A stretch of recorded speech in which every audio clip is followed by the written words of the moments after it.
This book is read by Matthew Soanes. Winnie the Pooh by A. Milne. To her. Hand in hand we come, Christopher Robin and I, to lay this book in your lap.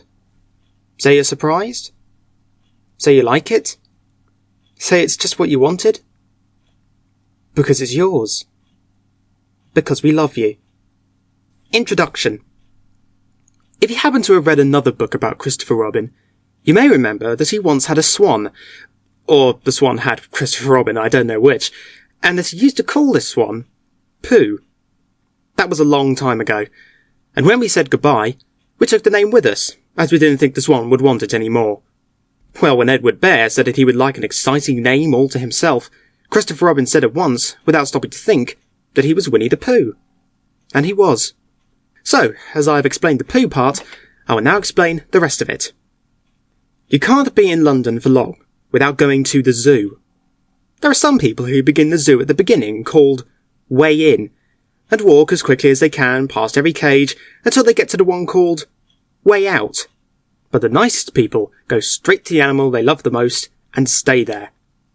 So when Christopher Robin goes to the zoo, he goes to where the polar bears are, and he whispers something to the third keeper from the left, and doors are unlocked, and we wander through dark passages and up steep stairs, until at last we come to the special cage, and the cage is opened, and out trots something brown and furry, and with a happy cry of, "Oh, bear!" Christopher Robin rushes into its arms. Now this bear's name is Winnie, which shows what a good name for bears it is. But the funny thing is that we can't remember whether Winnie is called after Pooh, or Pooh after Winnie. We did know once, but we'd forgotten. I'd written as far as this, when Piglet looked up and said in his squeaky voice, "What about me?" "My dear Piglet," I said, "the whole book is about you." "So it is about Pooh," he squeaked. You see what it is. He's jealous because he thinks Pooh is having a grand introduction all to himself. Pooh is the favourite, of course, there's no denying it, but Piglet comes in for a good many things which Pooh misses, because you can't take Pooh to school without everybody knowing it. But Piglet is so small that he slips into a pocket, where it's very comforting to feel him when you're not quite sure whether twice 7 is 12 or 22.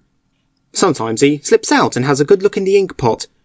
And in this way, he has got more education than Pooh, but Pooh doesn't mind. Some have brains and some haven't, he says, and there it is. And now all the others are saying, "What about us?" So perhaps the best thing to do is to stop writing introductions and get on with the book. Chapter 1, in which we are introduced to Winnie the Pooh and some bees, and the stories begin. Here is Edward Bear, coming downstairs now, bump, bump, bump on the back of his head, behind Christopher Robin. It is, as far as he knows, the only way of coming downstairs, but sometimes he feels that there really is another way, if only he could stop bumping for a moment and think of it. And then he feels that perhaps there isn't. Anyhow, here he is, at the bottom, and ready to be introduced to you. Winnie the Pooh. When I first heard his name, I said, just as you were going to say, but I thought he was a boy. So did I, said Christopher Robin. Well, you can't call him Winnie. I don't. But you said he's Winnie the Pooh. Don't you know what "the" means? Ah, yes, now I do, I said quickly. And I hope you do too, because it's all the explanation you're going to get. Sometimes Winnie the Pooh likes a game of some sort when he comes downstairs, and sometimes he likes to sit quietly in front of the fire and listen to a story. This evening. What about a story? Said Christopher Robin. What about a story? I said. Could you very sweetly tell Winnie the Pooh one? I suppose I could, I said. What sort of stories does he like? About himself, because he's that sort of bear. Oh, I see. So, could you? Very sweetly? I'll try, I said. So, I tried. Once upon a time, a very long time ago now, about last Friday, Winnie the Pooh lived in a forest all by himself under the name of Sanders. What does "under the name" mean? Asked Christopher Robin. It means he had the name over the door in gold letters and lived under it. Winnie the Pooh wasn't quite sure, said Christopher Robin. Now I am, said a growly voice. Then I'll go on, said I. One day, when he was out walking, he came to an open place in the middle of the forest, and in the middle of this place was a large oak tree, and from the top of the tree there came a loud buzzing noise. Winnie the Pooh sat down at the foot of the tree, put his head between his paws and began to think. First of all he said to himself, "That buzzing noise means something. You don't get a buzzing noise like that, just buzzing and buzzing, without its meaning something. If there's a buzzing noise, somebody's making a buzzing noise, and the only reason for making a buzzing noise that I know of is because you're a bee." And then he thought another long time and said, "And the only reason for being a bee that I know of is making honey." And then he got up and said, "And the only reason for making honey is so as I can eat it." So he began to climb the tree. He climbed, and he climbed, and he climbed, and as he climbed, he sang a little song to himself. It went like this. "Isn't it funny how a bear likes honey? Buzz, buzz, buzz, I wonder why he does." Then he climbed a little further, and a little further, and then just a little further, and by that time he'd thought of another song. "It's a very funny thought that if bears were bees, they'd build their nests at the bottom of trees. And that being so, if the bees were bears, we shouldn't have to climb up all these stairs." He was getting rather tired by this time, so that's why he sang a complaining song. He was nearly there now, and if he just stood on that branch... Crack! "Oh, help!" said Pooh as he dropped 10 feet on the branch below him.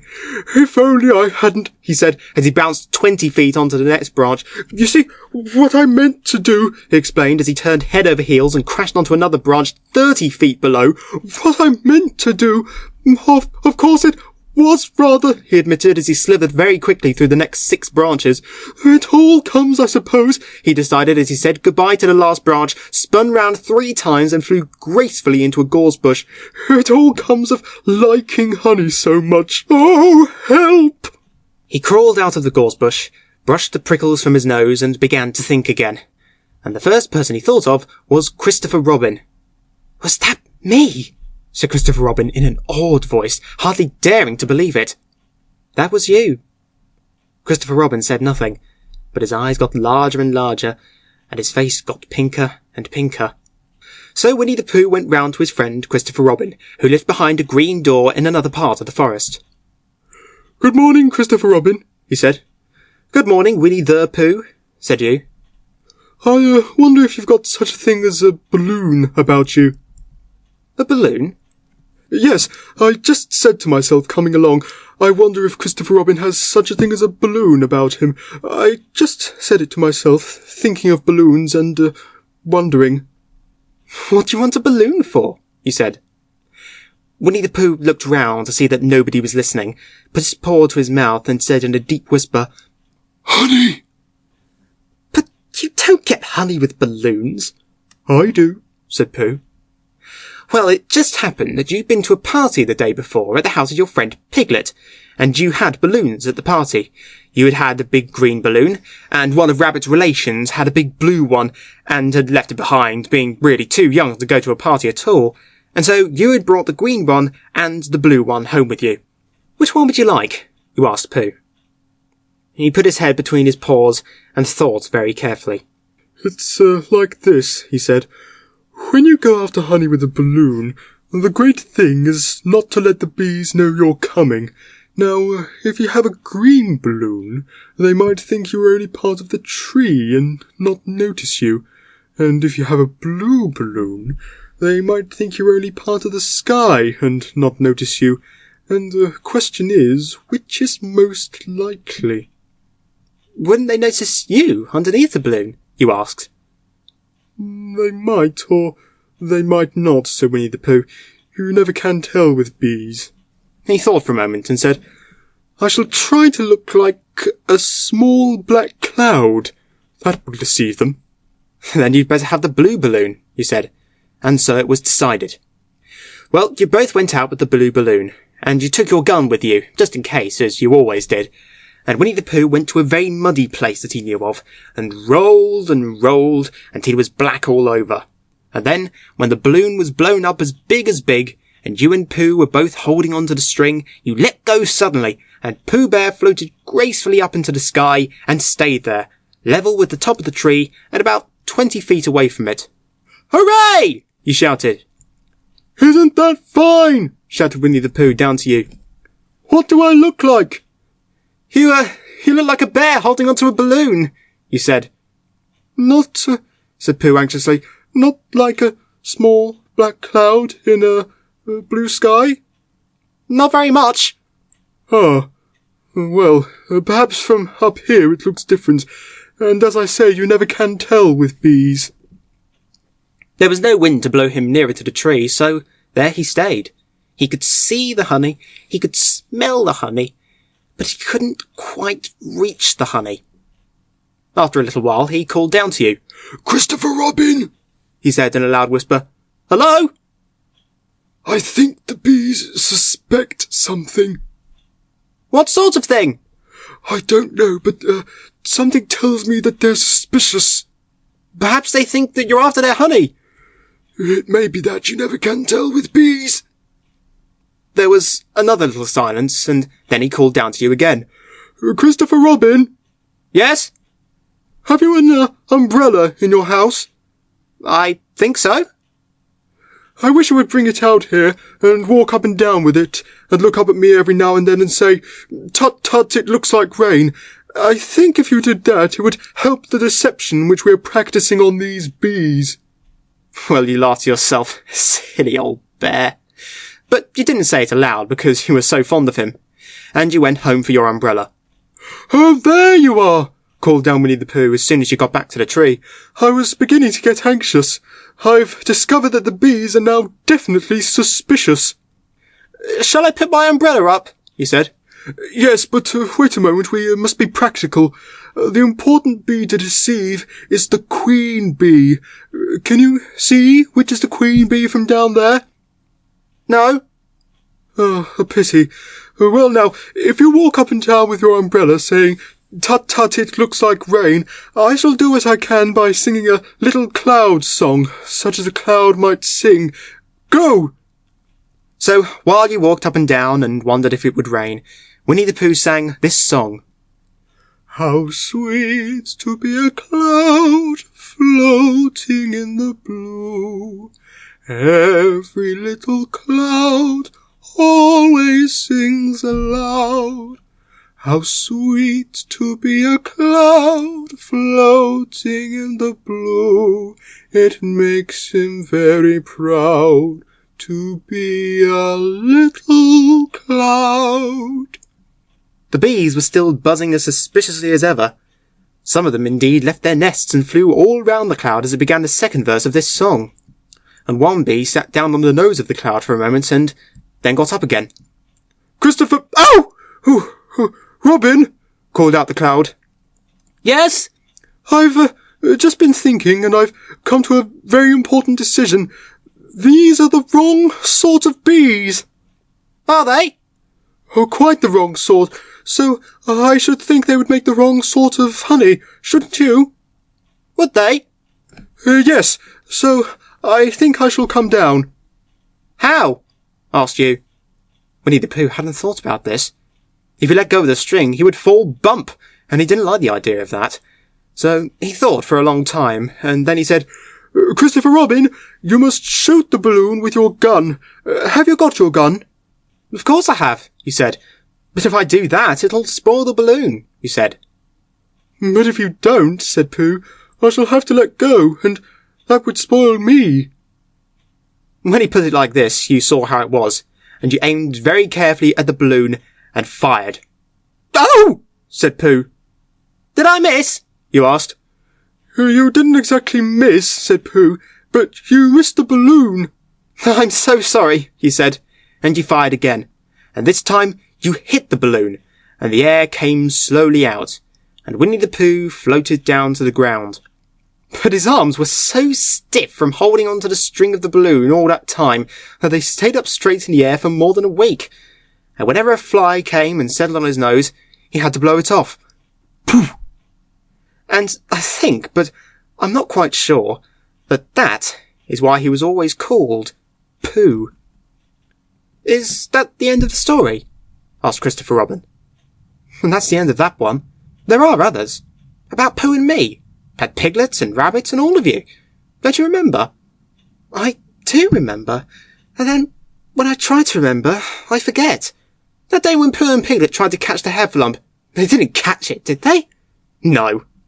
Pooh couldn't, because he hadn't any brain. Did I catch it? Well, that comes into the story. Christopher Robin nodded. I do remember, he said. Only Pooh doesn't very well, so that's why he likes having it told to him again, because then it's a real story and not just a remembering. That's just how I feel, I said. Christopher Robin gave a deep sigh, picked his bear up by the leg, and walked off to the door, trailing Pooh behind him. At the door, he turned and said, Coming to see me have my bath? I might, I said. I didn't hurt him when I shot him, did I? Not a bit. He nodded and went out. And in a moment I heard Winnie the Pooh, bump, bump, bump, going up the stairs behind him. Chapter 2, in which Pooh goes visiting and gets into a tight place. Edward Bear, known to his friends as Winnie the Pooh, or Pooh for short, was walking through the forest one day humming proudly to himself. He had made up a little hum that very morning as he was doing his stoutness exercises in front of the glass. Tra-la-la, tra-la-la, as he stretched up as high as he could go, then tra-la-la, tra-la, help, la-la, as he tried to reach his toes. After breakfast, he'd said it over and over to himself until he'd learnt it off by heart, and now he was humming it right through, properly. It went like this. Tra-la-la, tra-la-la, tra-la-la, tra-la-la, rum-tum, tiddle-um-tum, tiddle-liddle, tiddle-liddle, tiddle-liddle, tiddle-liddle, rum-tum-tum, tiddle-um. Well, he was humming this hum to himself and walking along gaily, wondering what everybody else was doing and what it felt like being somebody else, when suddenly he came to a sandy bank, and in the bank was a large hole. Ha-ha, said Pooh, rum-tum-tiddle-um-tum. If I know anything about anything, that hole means rabbit, he said, and rabbit means company, he said, and company means food and listening to me humming and such like.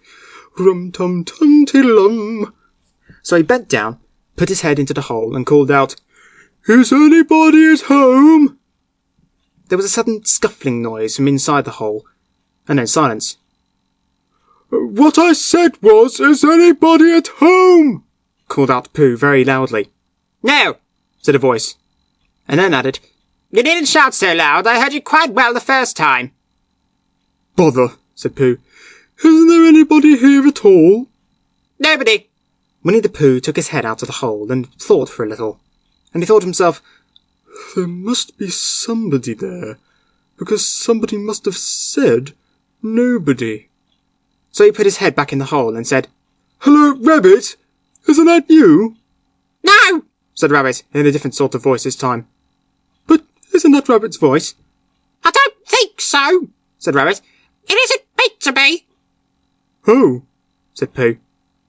He took his head out of the hole and had another think, and then he put it back and said, Well, could you very kindly tell me where Rabbit is? He's gone to see his friend Pooh Bear, who's a great friend of his. But this is me, said Bear, very much surprised. What sort of me? Pooh Bear. Are you sure? said Rabbit, still more surprised. Quite sure, said Pooh. Oh, well then, come in. So Pooh pushed and pushed and forced his way through the hole, and at last he got in. You are quite right, said Rabbit, looking at him all over. It is you. Glad to see you. Who did you think it was? Well, I wasn't sure. You know how it is in the forest. One can't have anybody coming into one's house. One has to be careful. What about a mouthful of something? Pooh always liked a little something at 11 o'clock in the morning, and he was very glad to see Rabbit getting out the plates and mugs. And when Rabbit said, Honey or condensed milk with your bread? He was so excited that he said, Both. And then, so as not to seem greedy, he added, But don't bother about the bread, please. And for a long time after that, he said nothing, until at last, humming to himself in a rather sticky voice, he got up, shook Rabbit lovingly by the paw, and said that he must be going on. "Must you?" said Rabbit politely. "Well," said Pooh, "I could stay a little longer, if you—" And he tried very hard to look in the direction of the larder. "As a matter of fact," said Rabbit, "I was going out myself directly." "Oh, well then, I'll be going on. Goodbye." "Well, goodbye, if you're sure you won't have any more." "Is there any more?" asked Pooh quickly.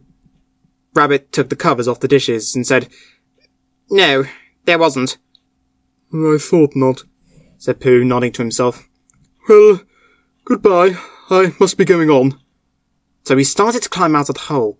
He pulled with his front paws and pushed with his back paws, and in a little while his nose was out in the open again, and then his ears, and then his front paws, and then his shoulders, and then... "Oh, help!" said Pooh. "I'd better go back." "Oh, bother!" said Pooh. "I shall have to go on." "I can't do either," said Pooh. "Oh, help and bother." Now, by this time, Rabbit wanted to go for a walk too, and finding the front door full, he went out by the back door, and came round to Pooh and looked at him. "Hello, you stuck?" he asked. No, said Pooh carelessly. "Just resting and thinking and humming to myself." "Here, give us a paw." Pooh Bear stretched out a paw, and Rabbit pulled and pulled and pulled. "Ow!" cried Pooh. "You're hurting." "The fact is," said Rabbit, "you're stuck." "It all comes," said Pooh crossly, "of not having front doors big enough." "It all comes," said Rabbit sternly, "of eating too much." "I thought at the time," said Rabbit, "only I didn't like to say anything," said Rabbit, "that one of us was eating too much," said Rabbit, "and I knew it wasn't me," he said. Well, I shall go and fetch Christopher Robin." Christopher Robin lived at the other end of the forest, and when he came back with Rabbit and saw the front half of Pooh, he said, "Silly old bear," in such a loving voice that everybody felt quite hopeful again. "I was just beginning to think," said Bear, sniffing slightly, "that Rabbit might never be able to use his front door again, and I should hate that," he said. "So should I," said Rabbit.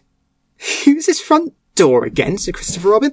"Of course he'll use his front door again." "Good," said Rabbit. "If we can't pull you out, Pooh, we might push you back." Rabbit scratched his whiskers thoughtfully and pointed out that when once Pooh was pushed back, he was back, and of course nobody was more glad to see Pooh than he was. Still, there it was. Some lived in trees and some lived underground, and... "You mean I'd never get out?" said Pooh. "I mean," said Rabbit, "that having got so far, it seems a pity to waste it." Christopher Robin nodded. "Then there's only one thing to be done," he said. "We shall have to wait for you to get thin again." "How long does getting thin take?" asked Pooh anxiously. "About a week, I should think." "But I can't stay here for a week." "You can stay here all right, silly old bear. It's getting you out which is so difficult." "We'll read to you," said Rabbit cheerfully. "And I hope it won't snow," he added. "And I say, old fellow, you take up a good deal of room in my house. Do you mind if I use your back legs as a towel horse? Because, I mean, there they are, doing nothing, and it would be very convenient just to hang the towels on them." "A week?" said Pooh gloomily. "What about meals?" "I'm afraid no meals," said Christopher Robin, "because of getting thin quicker, but we will read to you." Bear began to sigh, and then found he couldn't because he was so tightly stuck, and a tear rolled down his eye as he said, "Then would you read a sustaining book, such as would help and comfort a wedged bear in great tightness?" So, for a week, Christopher Robin read that sort of book at the north end of Pooh, and Rabbit hung his washing on the south end, and in between, Bear felt himself getting slenderer and slenderer, and at the end of the week, Christopher Robin said, "Now!" So he took hold of Pooh's front paws, and Rabbit took hold of Christopher Robin, and all Rabbit's friends and relations took hold of Rabbit, and they all pulled together. And for a long time, Pooh only said, "Oh!" and "Oh!" And then all of a sudden he said, just as if a cork were coming out of a bottle. And Christopher Robin and Rabbit and all Rabbit's friends and relations went head over heels backwards, and on the top of them came Winnie the Pooh. Free. So, with a nod of thanks to his friends, he went on with his walk through the forest, humming proudly to himself. But Christopher Robin looked after him lovingly, and said to himself, "Silly old bear." Chapter 3, in which Pooh and Piglet go hunting, and nearly catch a woozle. The Piglet lived in a very grand house in the middle of a beech tree, and the beech tree was in the middle of the forest, and the Piglet lived in the middle of the house. Next to his house was a piece of broken board which had "Trespassers were" on it. When Christopher Robin asked the Piglet what it meant, he said it was his grandfather's name, and had been in the family for a long time. Christopher Robin said you couldn't be called Trespassers were, and Piglet said yes you could, because his grandfather was, and it was short for Trespassers Will, which was short for Trespassers William, and his grandfather had had two names in case he lost one, Trespassers after an uncle, and William after Trespassers. "I've got two names," said Christopher Robin carelessly. "Oh, there you are! That proves it!" said Piglet. One fine winter's day, when Piglet was brushing away the snow in front of his house, he happened to look up, and there was Winnie the Pooh. Pooh was walking round and round in a circle, thinking of something else, and when Piglet called to him, he just went on walking. "Hello," said Piglet. "what are you doing?" Hunting. said Pooh. "Hunting what?" Tracking something. said Winnie the Pooh very mysteriously. "Tracking what?" said Piglet, coming closer. That's just what I ask myself. I ask myself, what? "What do you think you'll answer?" I shall have to wait until I catch up with it, said Winnie the Pooh. Now, look there. He pointed to the ground in front of him. What do you see there? "Tracks," said Piglet. "paw marks." "Oh!" He gave a little squeak of excitement. "Oh, Pooh, do you think it's a woozle?" It may be, said Pooh. Sometimes it is, and sometimes it isn't. You never can tell with paw marks. With these few words he went on tracking, and Piglet, after watching him for a minute or two, ran after him. Winnie the Pooh had come to a sudden stop, and was bending over the tracks in a puzzled sort of way. "What's the matter?" asked Piglet. It's a very funny thing, said Bear. but there seem to be two animals now. This, whatever it was, has been joined by another, whatever it is, and the two of them are now proceeding in company. Would you mind coming with me, Piglet, in case they turn out to be hostile animals? Piglet scratched his ear in a nice sort of way, and said that he had nothing to do until Friday, and would be delighted to come, in case it really was a woozle. You mean in case it really is two woozles? said Winnie the Pooh. And Piglet said that anyhow he had nothing to do until Friday, so off they went together. There was a small spinney of larch trees just here, and it seemed as if the two woozles, if that is what they were, had been going round this spinney, so round this spinney went Pooh and Piglet after them. Piglet passing the time by telling Pooh what his grandfather, Trespassers were, had done to remove stiffness after tracking, and how his grandfather, Trespassers were, had suffered in his later years from shortness of breath, and Pooh wondering what a grandfather was like, and if perhaps this was two grandfathers they were after now, and if so, whether he would be allowed to take one home and keep it, and what Christopher Robin would say. And still the tracks went on in front of them. Suddenly, Winnie the Pooh stopped and pointed excitedly in front of him. "Look!" "What?" said Piglet with a jump, and then to show that he hadn't been frightened, he jumped up and down once or twice more in an exercising sort of way. The tracks, said Pooh. A third animal has joined the other two. "Pooh!" cried Piglet.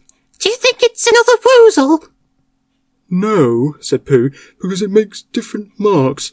It's either two woozles and one, as it might be, whizzle, or two, as it might be, whizzles, and one, if so it is, woozle. Let us continue to follow them. So they went on, feeling just a little anxious now, in case the three animals in front of them were of hostile intent. and Piglet wished very much that his grandfather T.W. were there instead of elsewhere, and Pooh thought how nice it would be if they met Christopher Robin suddenly, but quite accidentally, and only because he liked Christopher Robin so much. And then, all of a sudden, Winnie the Pooh stopped again, and licked the tip of his nose in a cooling manner, for he was feeling more hot and anxious than ever in his life before. There were 4 animals in front of them. Do you see, Piglet? Look at their tracks. 3, as it were, woozles, and 1, as it was, Whizzle. Another woozle has joined them. And so it seemed to be. There were the tracks, crossing over each other here, getting muddled up with each other there, but quite plainly, every now and then, the tracks of 4 sets of paws. I think, said Piglet, when he licked the tip of his nose too, and found that it brought very little comfort. I think that I've just remembered something. I just remembered something that I forgot to do yesterday and shan't be able to do tomorrow, so I suppose I really ought to go back and do it now.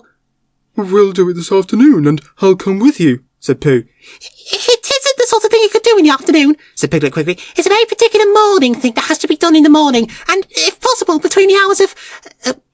what would you say the time was? About 12, said Winnie the Pooh, looking at the sun.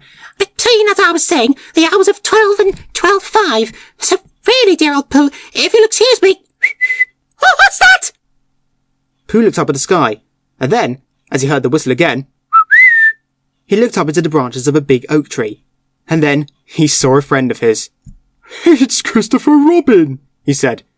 Ah, then you'll be all right, said Piglet. You'll be quite safe with him. Goodbye. And he trotted off home as quickly as he could, very glad to be out of all danger again. Christopher Robin came slowly down his tree. Silly old bear, he said, what were you doing? First you went round a spinney twice by yourself, and then Piglet ran after you, and you went round again together, and then you were just going round a 4th time. Wait a moment, said Winnie the Pooh, holding up his paw. He sat down and thought, in the most thoughtful way he could think. Then he fitted his paw into one of the tracks, and then he scratched his nose twice and stood up. Yes, said Winnie the Pooh. I see now, said Winnie the Pooh. I have been foolish and deluded, said he, and I'm a bear of no brain at all. You're the best bear in all the world, said Christopher Robin soothingly. Am I? Said Pooh hopefully, and then he brightened up suddenly. Anyhow, he said, it's nearly luncheon time. So he went home for it. Chapter 4, in which Eeyore loses a tail and Pooh finds one. The old grey donkey, Eeyore, stood by himself in a thistly corner of the forest, his front feet well apart, his head on one side, and thought about things. Sometimes he thought sadly to himself, Why? And sometimes he thought, Wherefore? And sometimes he thought, Inasmuch as which? And sometimes he didn't quite know what he was thinking about. So when Winnie the Pooh came stumping along, Eeyore was very glad to be able to stop thinking for a while in order to say, How do you do? In a gloomy manner to him. And how are you? Said Winnie the Pooh. Eeyore shook his head from side to side. Not very how, he said. I don't seem to have felt at all how for a long time. Dear, dear, said Pooh. I'm sorry about that. Let's have a look at you. So Eeyore stood there, gazing sadly at the ground, and Winnie the Pooh walked all round him once. Why, what's happened to your tail? He said in surprise. What has happened to it? Said Eeyore. It isn't there. Are you sure? Well, either a tail is there or it isn't there. You can't make a mistake about it, and yours isn't there. Then what is? Nothing. Let's have a look, said Eeyore, and he turned slowly round to the place where his tail had been a little while ago, and then, finding that he couldn't catch it up, he turned round the other way until he came back to where he was at first. And then he put his head down and looked between his front legs, and at last he said, with a long, sad sigh, I believe you're right. Of course I'm right, said Pooh. That accounts for a good deal, said Eeyore gloomily. It explains everything. No wonder. You must have left it somewhere, said Winnie the Pooh. Somebody must have taken it, said Eeyore. How like them, he added, after a long silence. Pooh felt that he ought to say something helpful about it, but didn't quite know what, so he decided to do something helpful instead. Eeyore, he said solemnly, I, Winnie the Pooh, will find your tail for you. Thank you, Pooh, answered Eeyore.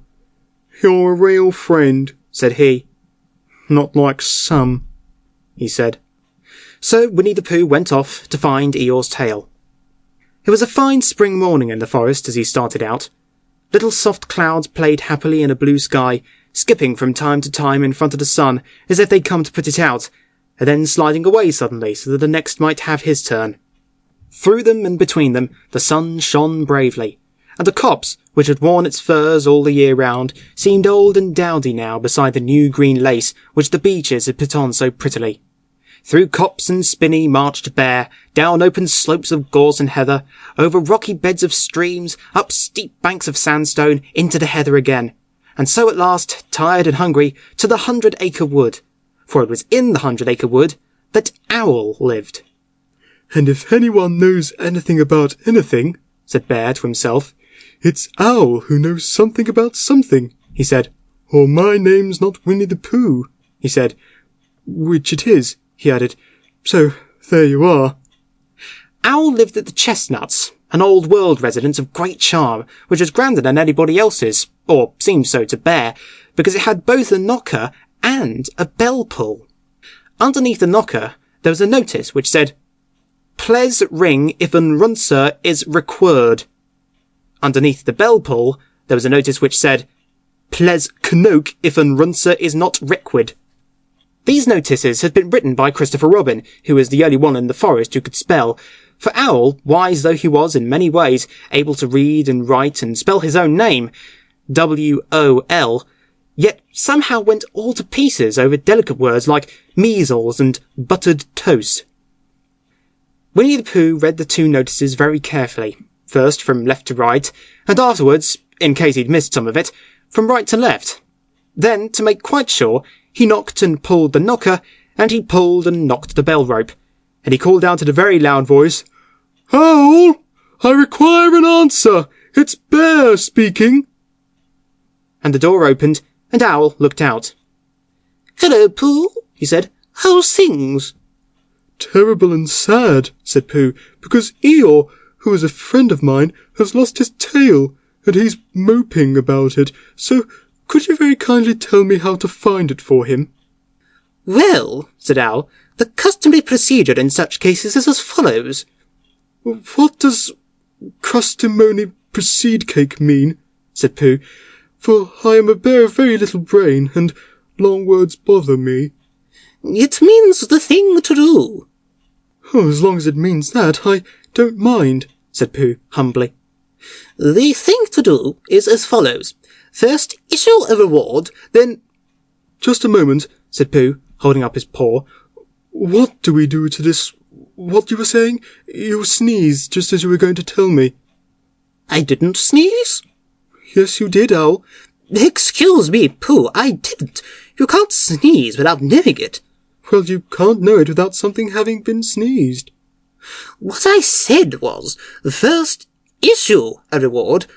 You're doing it again, said Pooh sadly. A reward, said Owl very loudly. We write a notice to say that we will give a large something to anybody who finds Eeyore's tail. I see, said Pooh, nodding his head.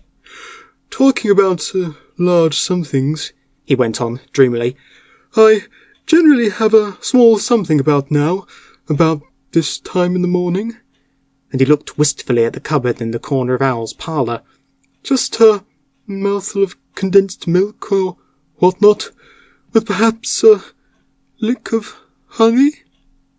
Well then, said Owl, we write out this notice, and we put it up all over the forest.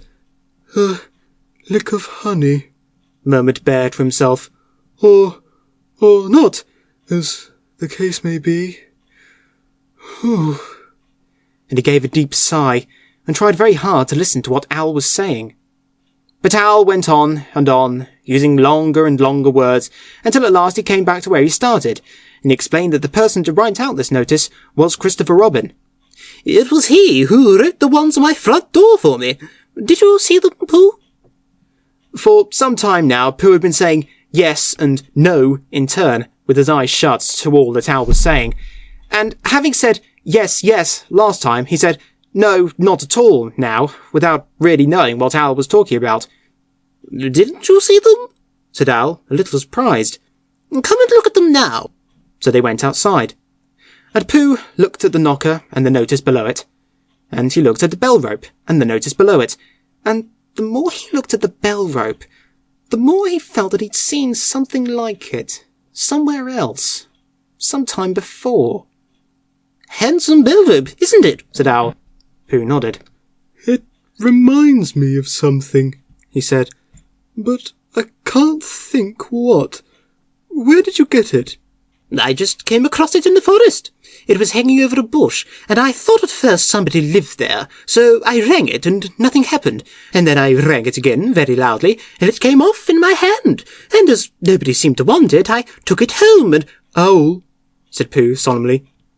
you made a mistake. Somebody did want it. Who? Eeyore, my dear friend Eeyore. He was fond of it. Fond of it? Attached to it. Said Winnie the Pooh sadly. So with these words he unhooked it and carried it back to Eeyore. And when Christopher Robin had nailed it on in its right place again, Eeyore frisked about the forest, waving his tail so happily that Winnie the Pooh came over all funny, and had to hurry home for a little snack of something to sustain him. And, wiping his mouth half an hour afterwards, he sang to himself proudly, Who found the tail? I, said Pooh, at 1:45. Only it was 11:15, really. I found the tail. Chapter 5, in which Piglet meets a heffalump. One day, when Christopher Robin and Winnie the Pooh and Piglet were all talking together, Christopher Robin finished the mouthful he was eating and said carelessly, I saw a heffalump today, Piglet. What was it doing? Asked Piglet. Just lumping along, said Christopher Robin. I don't think it saw me. I saw one once, Said Piglet. At least, I think I did. He said. Only, perhaps it wasn't. So did I, Said Pooh, wondering what a heffalump was like. You don't often see them, said Christopher Robin carelessly. Not now, Said Piglet. Not at this time of year. Said Pooh. Then they all talked about something else until it was time for Pooh and Piglet to go home together. At first, as they stumped along the path which edged the 100-acre wood, they didn't say much to each other. But when they came to the stream and had helped each other across the stepping stones and were able to walk side by side again over the heather, they began to talk in a friendly way about this and that. And Piglet said, if you see what I mean, Pooh. and Pooh said, It's just what I think myself, Piglet. and Piglet said, But on the other hand, Pooh, we must remember. and Pooh said, Quite true, Piglet, although I had forgotten it for the moment. and then, just as they came to the 6 pine trees, Pooh looked round to see that nobody else was listening, and said in a very solemn voice, Piglet, I have decided something. What have you decided, Pooh?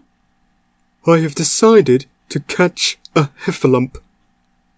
Pooh nodded his head several times as he said this, and waited for Piglet to say, how, or Pooh you couldn't, or something helpful of that sort, but Piglet said nothing.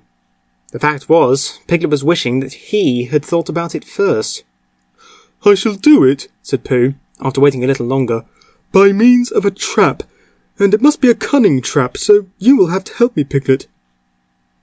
Pooh, said Piglet, feeling quite happy again now, I will. and then he said, How shall we do it? and Pooh said, That's just it. How? and then they sat down together to think it out. Pooh's first idea was that they should dig a very deep pit, and then the heffalump would come along and fall into the pit, and Why? said Piglet. Why what? Said Pooh. Why will he fall in? Pooh rubbed his nose with his paw and said that the heffalump might be walking along, humming a little song and looking up at the sky, wondering if it would rain, and so he wouldn't see the very deep pit until he was halfway down, when it would be too late. Piglet said this was a very good trap, but supposing it were raining already? Pooh rubbed his nose again and said that he hadn't thought of that.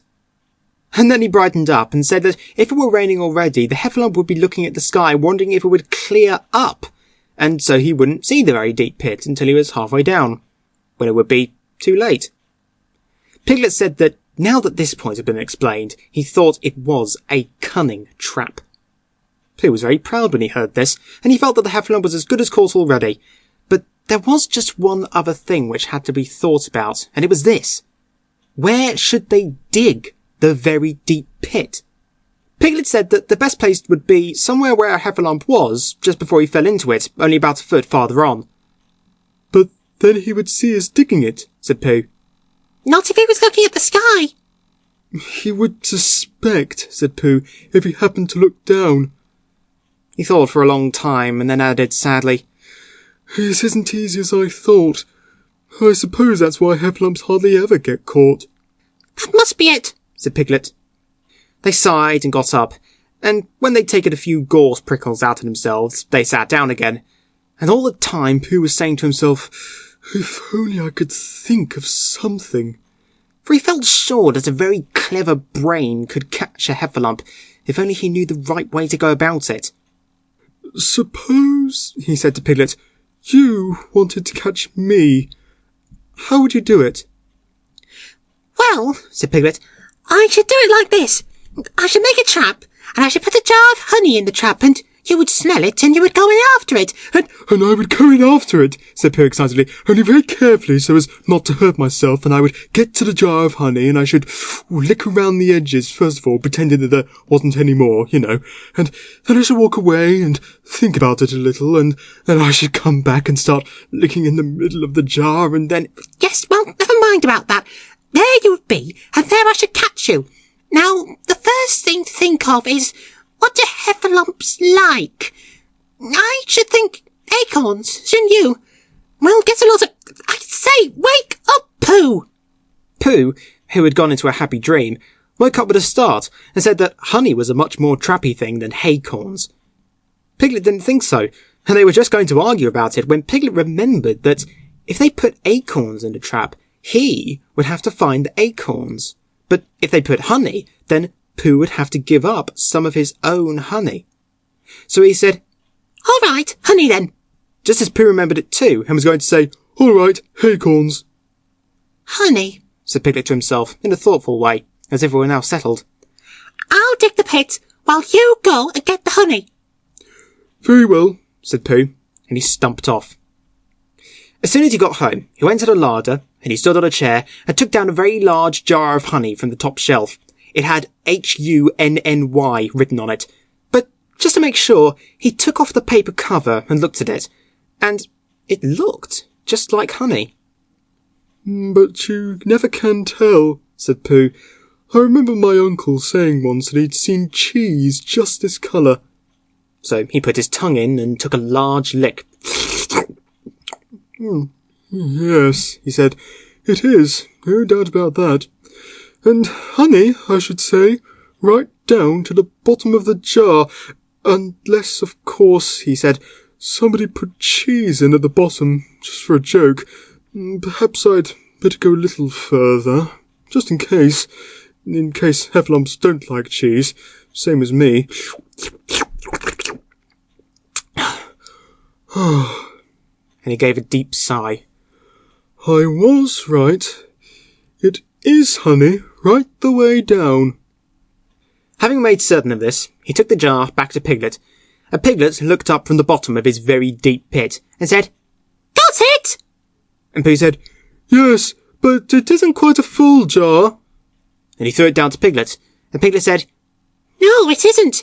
Is that all you've got left? And Pooh said, Yes. Because it was. So Piglet put the jar at the bottom of the pit and climbed out, and they went off home together. Well, good night, Pooh, said Piglet when they got to Pooh's house. And we meet at 6 o'clock tomorrow morning by the pine trees and see how many heffalumps we've got in our trap. 6 o'clock, Piglet. And have you got any string? No. Why do you want string? To lead them home with. Oh, I think heffalumps come if you whistle. Some do and some don't. You never can tell with heffalumps. Well, good night. Good night. And off Piglet trotted to his house, trespassers were, while Pooh made his preparations for bed. Some hours later, just as the night was beginning to steal away, Pooh woke up suddenly with a sinking feeling. He'd had that sinking feeling before, and he knew what it meant. He was hungry. So he went to the larder, and he stood on a chair and reached up to the top shelf, and found nothing. That's funny, he thought. I know I had a jar of honey there. A full jar full of honey, right up to the top, and it had Hunny written on it, so I should know it was honey. That's very funny. And then he began to wander up and down, wondering where it was, and murmuring a murmur to himself like this. It's very, very funny, 'cause I know I had some honey, 'cause it had a label on, saying Hunny. A galoptious full of pot too, and I don't know where it's got to. No, I don't know where it's gone. Well, it's Funny. He'd murmured this to himself 3 times in a singing sort of way, when suddenly he remembered. He'd put it into the cunning trap to catch the heffalump. Bother, said Pooh. It all comes of trying to be kind to heffalumps. And he got back into bed. But he couldn't sleep. The more he tried to sleep, the more he couldn't. He tried counting sheep, which is sometimes a good way of getting to sleep, and as that was no good, he tried counting heffalumps. And that was worse, because every heffalump that he counted was making straight for a pot of Pooh's honey and eating it all. For some minutes he lay there miserably, but when the 587th heffalump was licking its jaws and saying to itself, Very good honey, Miss. I don't know where I've tasted better, Pooh could bear it no longer. He jumped out of bed, he ran out of the house, and he ran straight to the 6 pine trees. The sun was still in bed, but there was a lightness in the sky over the 100-acre wood, which seemed to show that it was waking up and would soon be kicking off the clothes. In the half-light, the pine trees looked cold and lonely, and the very deep pit seemed deeper than it was, and Pooh's jar of honey at the bottom was something mysterious, a shape, and no more. But as he got nearer to it, his nose told him that it was indeed honey, and his tongue came out and began to polish up his mouth ready for it. Bother, said Pooh, as he got his nose inside the jar. A heffalump has been eating it. And then he thought a little and said, Oh, no, I did. I forgot.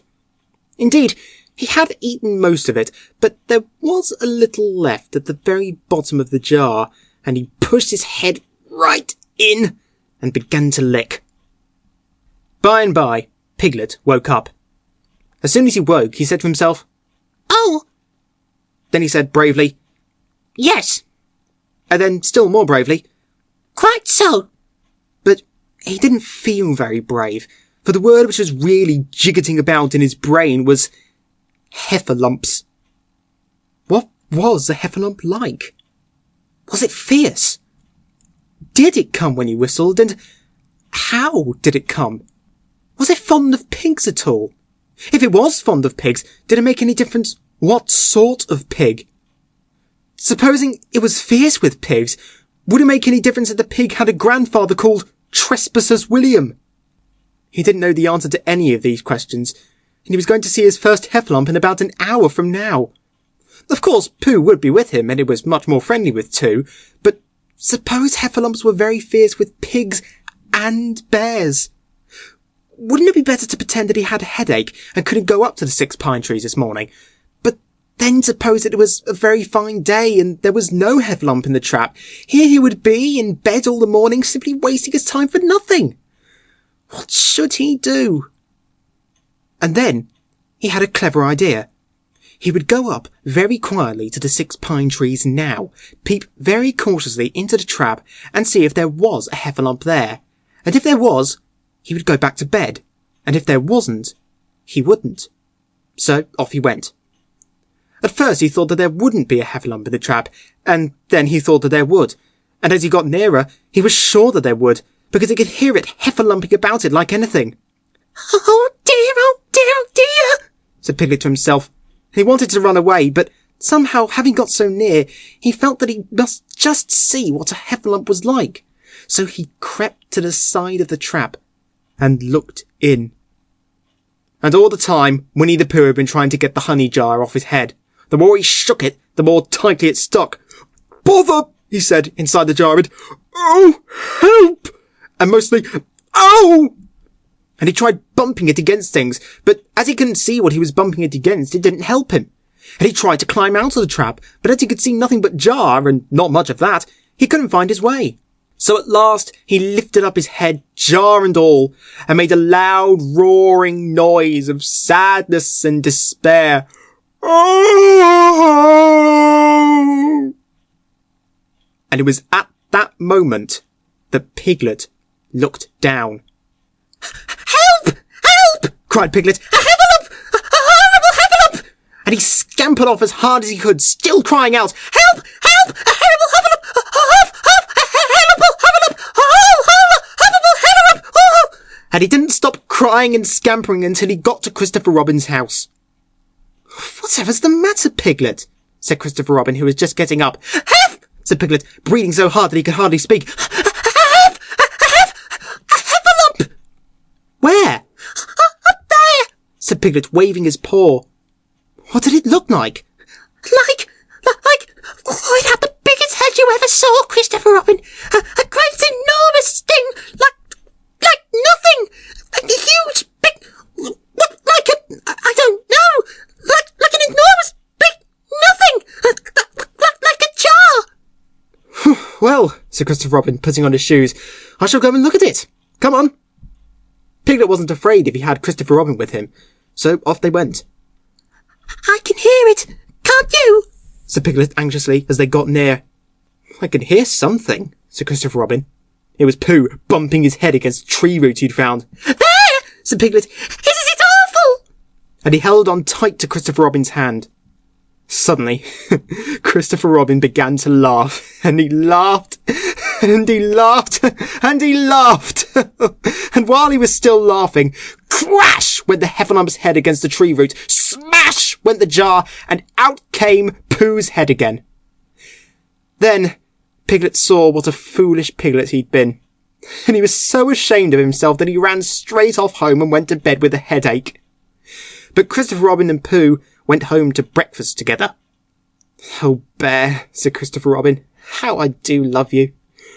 "So do I," said Pooh. Chapter 5, in which Piglet meets a heffalump. One day, when Christopher Robin and Winnie the Pooh and Piglet were all talking together, Christopher Robin finished the mouthful he was eating and said carelessly, "I saw a heffalump today, Piglet." "What was it doing?" asked Piglet. "Just lumping along," said Christopher Robin. "I don't think it saw me." "I saw one once," said Piglet. "At least, I think I did," he said. "Only, perhaps it wasn't." "So did I," said Pooh, wondering what a heffalump was like. "You don't often see them," said Christopher Robin carelessly. "Not now," said Piglet. "Not at this time of year," said Pooh. Then they all talked about something else until it was time for Pooh and Piglet to go home together. At first, as they stumped along the path which edged the 100-acre wood, they didn't say much to each other. But when they came to the stream and had helped each other across the stepping stones and were able to walk side by side again over the heather, they began to talk in a friendly way about this and that, and Piglet said, "If you see what I mean, Pooh." And Pooh said, "It's just what I think myself, Piglet." And Piglet said, "But on the other hand, Pooh, we must remember." And Pooh said, "Quite true, Piglet, although I had forgotten it for the moment." And then, just as they came to the 6 pine trees, Pooh looked round to see that nobody else was listening, and said in a very solemn voice, "Piglet, I have decided something. "What have you decided, Pooh?" I have decided to catch a heffalump." Pooh nodded his head several times as he said this, and waited for Piglet to say, "How?" or "Pooh, you couldn't," or something helpful of that sort, but Piglet said nothing. The fact was, Piglet was wishing that he had thought about it first. "I shall do it," said Pooh, after waiting a little longer. "By means of a trap, and it must be a cunning trap, so you will have to help me, Piglet." Pooh, said Piglet, feeling quite happy again now. I will. And then he said, How shall we do it? and Pooh said, "That's just it. How?" and then they sat down together to think it out. Pooh's first idea was that they should dig a very deep pit, and then the heffalump would come along and fall into the pit. And Why? said Piglet. "Why what?" said Pooh. Why will he fall in? Pooh rubbed his nose with his paw and said that the heffalump might be walking along, humming a little song and looking up at the sky, wondering if it would rain, and so he wouldn't see the very deep pit until he was halfway down, when it would be too late. Piglet said this was a very good trap, but supposing it were raining already? Pooh rubbed his nose again and said that he hadn't thought of that. And then he brightened up and said that if it were raining already, the heffalump would be looking at the sky, wondering if it would clear up, and so he wouldn't see the very deep pit until he was halfway down, when it would be too late. Piglet said that now that this point had been explained, he thought it was a cunning trap. Pooh was very proud when he heard this, and he felt that the heffalump was as good as caught already. But there was just one other thing which had to be thought about, and it was this. Where should they dig the very deep pit? Piglet said that the best place would be somewhere where a heffalump was, just before he fell into it, only about a foot farther on. "But then he would see us digging it," said Pooh. Not if he was looking at the sky. "He would suspect," said Pooh, "if he happened to look down." He thought for a long time, and then added sadly, "This isn't easy as I thought. I suppose that's why heffalumps hardly ever get caught." That must be it. said Piglet. They sighed and got up, and when they'd taken a few gorse prickles out of themselves, they sat down again. And all the time Pooh was saying to himself, "If only I could think of something." for he felt sure that a very clever brain could catch a heffalump, if only he knew the right way to go about it.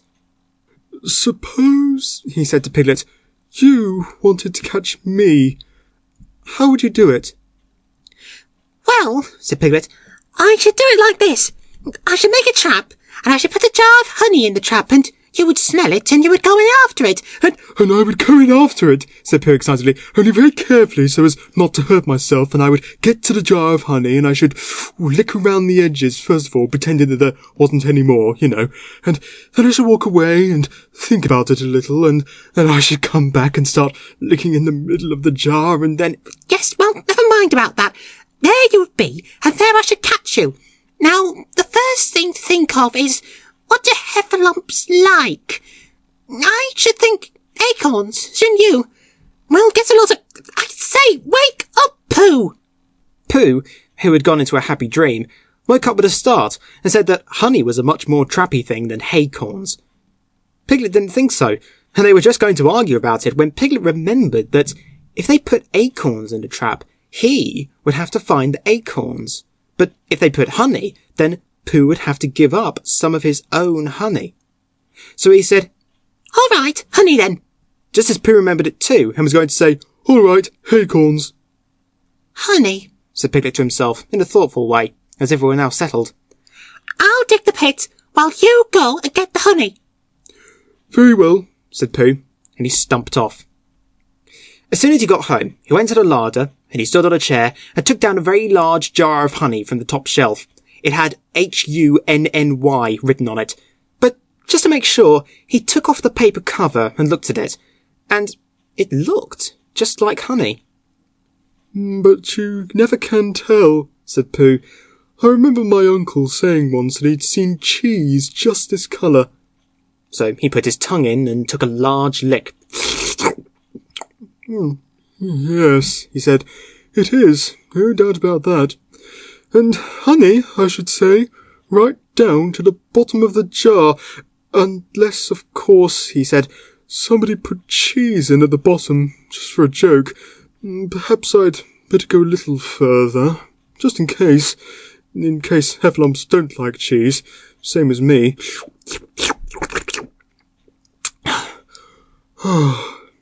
And he gave a deep sigh. "I was right. It is honey, right the way down." Having made certain of this, he took the jar back to Piglet, A Piglet looked up from the bottom of his very deep pit and said, "Got it!" And Pooh said, Yes, but it isn't quite a full jar. And he threw it down to Piglet. And Piglet said, No, it isn't. Is that all you've got left? And Pooh said, Yes. because it was. So Piglet put the jar at the bottom of the pit and climbed out, and they went off home together. Well, good night, Pooh, Said Piglet when they got to Pooh's house. and we meet at 6 o'clock tomorrow morning by the pine trees and see how many heffalumps we've got in our trap. 6 o'clock, Piglet. And have you got any string No? Why do you want string? to lead them home with? Oh, I think heffalumps come if you whistle. Some do and some don't. You never can tell with heffalumps. Well, good night. Good night. And off Piglet trotted to his house, trespassers were, while Pooh made his preparations for bed. Some hours later, just as the night was beginning to steal away, Pooh woke up suddenly with a sinking feeling. He'd had that sinking feeling before, and he knew what it meant. He was hungry. So he went to the larder, and he stood on a chair and reached up to the top shelf, and found nothing. That's funny, he thought. I know I had a jar of honey there. A full jar full of honey, right up to the top, and it had Hunny written on it, so I should know it was honey. That's very funny. And then he began to wander up and down, wondering where it was, and murmuring a murmur to himself like this. It's very, very funny, 'cause I know I had some honey, 'cause it had a label on, saying Hunny. A galoptious full of pot too, and I don't know where it's got to. No, I don't know where it's gone. Well, it's Funny. He'd murmured this to himself 3 times in a singing sort of way, when suddenly he remembered. He'd put it into the cunning trap to catch the heffalump. Bother, said Pooh. It all comes of trying to be kind to heffalumps. And he got back into bed. But he couldn't sleep. The more he tried to sleep, the more he couldn't. He tried counting sheep, which is sometimes a good way of getting to sleep, and as that was no good, he tried counting heffalumps. And that was worse, because every heffalump that he counted was making straight for a pot of Pooh's honey and eating it all. For some minutes he lay there miserably, but when the 587th heffalump was licking its jaws and saying to itself, Very, very good honey, miss. I don't know where I've tasted better. Pooh could bear it no longer. He jumped out of bed, he ran out of the house, and he ran straight to the 6 pine trees. The sun was still in bed, but there was a lightness in the sky over the 100-acre wood, which seemed to show that it was waking up and would soon be kicking off the clothes. In the half-light, the pine trees looked cold and lonely, and the very deep pit seemed deeper than it was, and Pooh's jar of honey at the bottom was something mysterious, a shape, and no more. But as he got nearer to it, his nose told him that it was indeed honey, and his tongue came out and began to polish up his mouth ready for it. Bother, said Pooh, as he got his nose inside the jar. A heffalump has been eating it. And then he thought a little and said, Oh, no, I did. I forgot. Indeed, he had eaten most of it, but there was a little left at the very bottom of the jar, and he pushed his head right in and began to lick. By and by, Piglet woke up. As soon as he woke, he said to himself, Oh, then he said bravely, yes, and then still more bravely, quite so. but he didn't feel very brave, for the word which was really jiggetting about in his brain was heffalumps. What was a heffalump like? Was it fierce? Did it come when he whistled, and how did it come? Was it fond of pigs at all? If it was fond of pigs, did it make any difference what sort of pig? Supposing it was fierce with pigs, would it make any difference that the pig had a grandfather called Trespassers William? He didn't know the answer to any of these questions, and he was going to see his first heffalump in about an hour from now. Of course, Pooh would be with him, and it was much more friendly with 2, but suppose heffalumps were very fierce with pigs and bears? Wouldn't it be better to pretend that he had a headache and couldn't go up to the 6 pine trees this morning? But Then suppose that it was a very fine day and there was no heffalump in the trap. Here he would be, in bed all the morning, simply wasting his time for nothing. What should he do? And then he had a clever idea. He would go up very quietly to the 6 pine trees now, peep very cautiously into the trap and see if there was a heffalump there. And if there was, he would go back to bed. And if there wasn't, he wouldn't. So off he went. At first he thought that there wouldn't be a heffalump in the trap, and then he thought that there would. And as he got nearer, he was sure that there would, because he could hear it heffalumping about it like anything.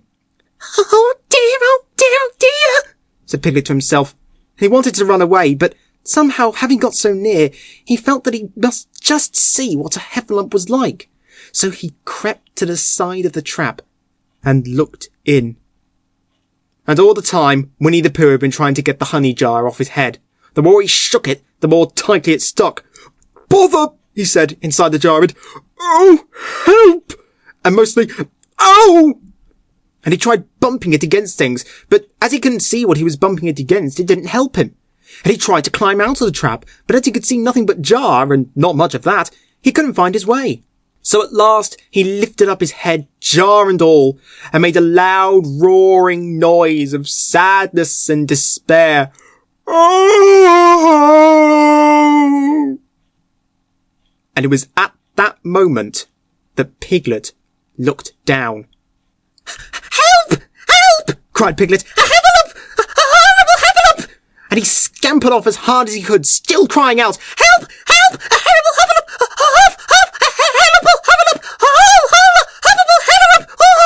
And he didn't stop crying and scampering until he got to Christopher Robin's house. Whatever's the matter, Piglet? Said Christopher Robin, who was just getting up. Help! Said Piglet, breathing so hard that he could hardly speak. Help! A heffalump! Where? Up there! Said Piglet, waving his paw. What did it look like? Like, oh, it had the biggest head you ever saw, Christopher Robin. A great enormous thing, like nothing. A huge, big, like a, I don't know, like an enormous, big nothing, like a jar. Well, said Christopher Robin, putting on his shoes, I shall go and look at it. Come on. Piglet wasn't afraid if he had Christopher Robin with him, so off they went. I can hear it, can't you? Said Piglet anxiously as they got near. I can hear something, said Christopher Robin. It was Pooh bumping his head against a tree root he'd found. There! Said Piglet. Isn't it awful? And he held on tight to Christopher Robin's hand. Suddenly, Christopher Robin began to laugh, and he laughed, and he laughed, and he laughed. And while he was still laughing, crash went the heffalump's head against the tree root, smash went the jar, and out came Pooh's head again. Then Piglet saw what a foolish Piglet he'd been, and he was so ashamed of himself that he ran straight off home and went to bed with a headache. But Christopher Robin and Pooh went home to breakfast together. Oh, Bear, said Christopher Robin, how I do love you. So do I, said Pooh. Chapter 6, in which Eeyore has a birthday and gets 2 presents. Eeyore, the old grey donkey, stood by the side of the stream and looked at himself in the water. Pathetic, he said. That's what it is. Pathetic. He turned and walked slowly down the stream for 20 yards, splashed across it, and walked slowly back on the other side. Then he looked at himself in the water again. As I thought, he said. No better from this side. But nobody minds. Nobody cares. Pathetic. That's what it is. There was a crackling noise in the bracken behind him, and out came Pooh. Good morning, Eeyore, said Pooh. Good morning, Pooh Bear, said Eeyore gloomily. If it is a good morning, he said. Which I doubt, said he. Why, what's the matter? Nothing, Pooh Bear, nothing. We can't all, and some of us don't. That's all there is to it. Can't all what? Said Pooh, rubbing his nose. Gaiety, song and dance, here we go round the mulberry bush. Oh, said Pooh. He thought for a long time, and then asked, What mulberry bush is that? Bonhomie, went on Eeyore gloomily. French word meaning bonhomie, He explained. I'm not complaining, but there it is. Pooh sat down on a large stone and tried to think this out. It sounded to him like a riddle, and he was never much good at riddles, being a bear with very little brain. So he sang Cottleston Pie instead. Cottleston, Cottleston, Cottleston pie. A fly can't bird, but a bird can fly. Ask me a riddle and I reply. Cottleston, Cottleston, Cottleston pie. That was the first verse. When he finished it, Eeyore didn't actually say that he didn't like it, so Pooh very kindly sang the second verse to him. Cottleston, Cottleston, Cottleston pie. A fish can't whistle, and neither can I. Ask me a riddle and I reply. Cottleston, Cottleston, Cottleston pie. Eeyore still said nothing at all, so Pooh hummed the third verse quietly to himself. Cottleston, Cottleston, Cottleston pie. Why does a chicken? I don't know why. Ask me a riddle and I reply. Cottleston, Cottleston, Cottleston pie. That's right, said Eeyore. Sing. Umpty tiddly umpty too. Here we go gathering nuts and may. Enjoy yourself. I am, said Pooh. Some can, said Eeyore. What's the matter? Is anything the matter? You seem so sad, Eeyore. Sad? Why should I be sad? It's my birthday, the happiest day of the year. Your birthday? Said Pooh in great surprise. Of course it is. Can't you see? Look at all the presents I've had. He waved a foot from side to side. Look at the birthday cake, candles and pink sugar. Pooh looked, first to the right and then to the left. Presents? Said Pooh. Birthday cake? Said Pooh. Where? Can't you see them? No, said Pooh. Neither can I, said Eeyore. Joke, he explained. Ha, ha. Pooh scratched his head, being a little puzzled by all this. But is it really your birthday? He asked. It is. Oh, well, many happy returns of the day, Eeyore.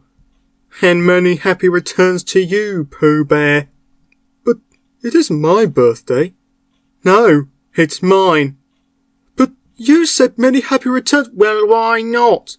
You don't always want to be miserable on my birthday, do you? Oh, I see, said Pooh. It's bad enough, said Eeyore, almost breaking down, being miserable myself. What with no presents, no cake and no candles, and no proper notice taken of me at all. But if everybody else is going to be miserable too... This was too much for Pooh. Stay there, he called to Eeyore as he turned and hurried back home as quick as he could, for he felt that he must get poor Eeyore a present of some sort at once, and he could always think of a proper one afterwards. Outside his house he found Piglet jumping up and down trying to reach the knocker. Hello, Piglet, he said. Hello, Pooh, said Piglet. What are you trying to do? I was trying to reach the knocker, said Piglet. I just came round. Let me do it for you, said Pooh kindly. So he reached up and knocked at the door. I've just seen Eeyore, he began, and poor Eeyore is in a very sad condition because it's his birthday and nobody's taken any notice of it, and he's very gloomy. You know what Eeyore is. And there he was, and what a long time whoever lives here is answering this door. And he knocked again. But, Pooh, said Piglet, it's your own house. Oh, said Pooh. So it is, he said. Well, let's go in. So in they went. The first thing Pooh did was to go to the cupboard to see if he had quite a small jar of honey left. And he had, so he took it down. I'm giving this to Eeyore, he explained, as a present. What are you going to give? Couldn't I give it too, said Piglet, from both of us? No, said Pooh, that would not be a good plan. All right then, I'll give him a balloon. I've got one left for my party. I'll go and get it now, shall I? That, Piglet, is a very good idea. It's just what Eeyore wants to cheer him up. Nobody could be uncheered with a balloon. So off Piglet trotted, and in the other direction went Pooh with his jar of honey. It was a warm day, and he had a long way to go. He hadn't gone more than halfway when a sort of funny feeling began to creep all over him. It began at the tip of his nose and trickled all through him and out to the soles of his feet. It was just as if somebody inside him was saying, "Now then, Pooh, time for a little something." Dear, dear, said Pooh. I didn't know it was as late as that. So he sat down and took the top off his jar of honey. Lucky I brought this with me, he thought. Many a bear going out on a warm day like this would never have thought of bringing a little something with him. And he began to eat. Now, let me see, he thought, as he took his last lick of the inside of the jar. Where was I going? Ah, yes, Eeyore. He got up slowly, and then suddenly he remembered. He'd eaten Eeyore's birthday present. Bother, said Pooh. What shall I do? I must give him something. For a little while he couldn't think of anything. Then he thought, well, it's a very nice pot, even if there's no honey in it.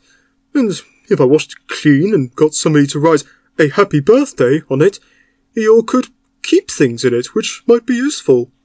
So as he was just passing the 100-acre wood, he went inside to call on Owl, who lived there. Good morning, Owl, he said. Well, good morning, Pooh, said Owl. Many happy returns of Eeyore's birthday, said Pooh. Oh, is that what it is? What are you giving him, Owl? What are you giving him, Pooh? I'm giving him a useful pot to keep things in, and I wanted to ask you... Is this it? Said Owl, taking it out of Pooh's paw. Yes, and I wanted to ask you... Somebody's been keeping honey in it, said Owl. You can keep anything in it, said Pooh earnestly. It's very useful like that, and I wanted to ask you... You ought to write a happy birthday on it. That was what I wanted to ask you, said Pooh, because my spelling is wobbly. It's good spelling, but it wobbles, and the letters get in the wrong places. Would you write a happy birthday on it for me? It's a nice pot, said Owl, looking at it all round. Couldn't I give it too, from both of us? No, said Pooh. That would not be a good plan. Now, I'll just wash it first, and then you can write on it. Well, he washed the pot out and dried it, while Owl licked the end of his pencil and wondered how to spell birthday. Can you read, Pooh? He asked, a little anxiously. There's a notice about knocking and ringing outside my door, which Christopher Robin wrote. Could you read it? Christopher Robin told me what it said, and then I could. Well, I'll tell you what this says, and then you'll be able to. So Owl wrote, and this is what he wrote. HIPY PAPY BTHUTHDTH THUTHDA BTHUTHDY. Pooh looked on admiringly.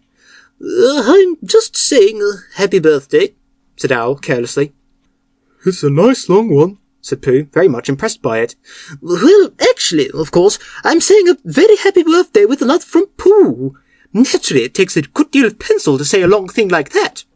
Oh, I see, said Pooh. While all this was happening, Piglet had gone back to his own house to get Eeyore's balloon. He held it very tightly against himself so that it shouldn't blow away, and he ran as fast as he could so as to get to Eeyore before Pooh did, for he thought that he would like to be the first one to give a present, just as if he'd thought of it without being told by anybody. And running along and thinking how pleased Eeyore would be, he didn't look where he was going, and suddenly he put his foot in a rabbit hole and fell down flat on his face. Bang! Piglet lay there wondering what had happened. At first he thought that the whole world had blown up, and then he thought that perhaps only the forest part of it had, and then he thought that perhaps only he had, and he was now alone in the moon or somewhere, and would never see Christopher Robin or Pooh or Eeyore again. And then he thought, well, even if I'm in the moon, I need to be face downwards all the time. So he got cautiously up and looked about him. He was still in the forest. Well, that's funny, he thought. I wonder what that bang was. I couldn't have made such a noise just falling down. And where's my balloon? And what's that small piece of damp rag doing? It was the balloon. Oh, dear, said Piglet. Oh, dear, oh, dearie, dear. Oh, well, it's too late now. I can't go back, and I haven't another balloon, and perhaps Eeyore doesn't like balloons so very much. So he trotted on, rather sadly now, and down he came to the side of the stream where Eeyore was, and called out to him. Good morning, Eeyore, shouted Piglet. Good morning, little Piglet, said Eeyore. If it is a good morning, he said, which I doubt, said he. Not that it matters, he said. Many happy returns of the day, said Piglet, having now got closer. Eeyore stopped looking at himself in the stream and turned to stare at Piglet. Just say that again, he said. Wait a moment. Balancing on 3 legs, he began to bring his 4th leg very cautiously up to his ear. I did this yesterday, he explained, as he fell down for the 3rd time. It's quite easy. It's so as I can hear better. There. That's done it. Now then, what were you saying? He pushed his ear forward with his hoof. Many happy returns of the day, said Piglet again. Meaning me? Of course, Eeyore. My birthday? Yes. Me having a real birthday? Yes, Eeyore. I've brought you a present. Eeyore took down his right hoof from his right ear, turned round, and with great difficulty put up his left hoof. I must have that in the other ear, he said. Now then. A present! said Piglet very loudly. Meaning me again? Yes. My birthday still. Of course, Eeyore. Me going on having a real birthday? Yes, Eeyore. And I brought you a balloon. Balloon? said Eeyore. You did say balloon. One of those big coloured things you blow up. Gaiety, song and dance, here we are and there we are. Yes, but I'm afraid... I'm very sorry, Eeyore, but when I was running along to bring it to you, I fell down. Dear, dear, how unlucky. You ran too fast, I expect. You didn't hurt yourself, little Piglet? No, but oh, Eeyore, I burst a balloon. There was a very long silence. My balloon? said Eeyore at last. Piglet nodded. My birthday balloon? Yes, Eeyore, said Piglet, sniffing a little. Here it is, with many happy returns of the day. And he gave Eeyore the small piece of damp rag. Is this it? said Eeyore, a little surprised. Piglet nodded. My present? Piglet nodded again. The balloon? Yes. Thank you, Piglet, said Eeyore. You don't mind my asking, he went on, but what colour was this balloon when it was a balloon? Red. I just wondered. Red, he murmured to himself. My favourite colour. How big was it? About as big as me. I just wondered. About as big as Piglet, he said to himself, sadly. My favourite size. Well. Piglet felt very miserable, and didn't know what to say. He was still opening his mouth to begin something, and then deciding that it wasn't any good saying that, when he heard a shout from the other side of the river, and there was Pooh. Many happy returns of the day, called out Pooh, forgetting that he'd said it already. Thank you, Pooh. I'm having them, said Eeyore gloomily. I've brought you a little present, said Pooh excitedly. I've had it, said Eeyore. Pooh had now splashed across the stream to Eeyore, and Piglet was sitting a little way off, his head in his paws, snuffling to himself. It's a useful pot, said Pooh. Here it is, and it's got a very happy birthday with love from Pooh written on it. That's what all that writing is, and it's for putting things in. There. When Eeyore saw the pot, he became quite excited. Why, he said, I believe my balloon will just go into that pot. Oh no, Eeyore, said Pooh. Balloons are much too big to go into pots. What you do with the balloon is you hold the balloon. Not mine, said Eeyore proudly. Look, Piglet. And as Piglet looked sorrowfully round, Eeyore picked the balloon up with his teeth and placed it carefully in the pot, picked it out and put it on the ground, and then picked it up again and put it carefully back. So it does, said Pooh. It goes in. So it does, said Piglet. And it comes out.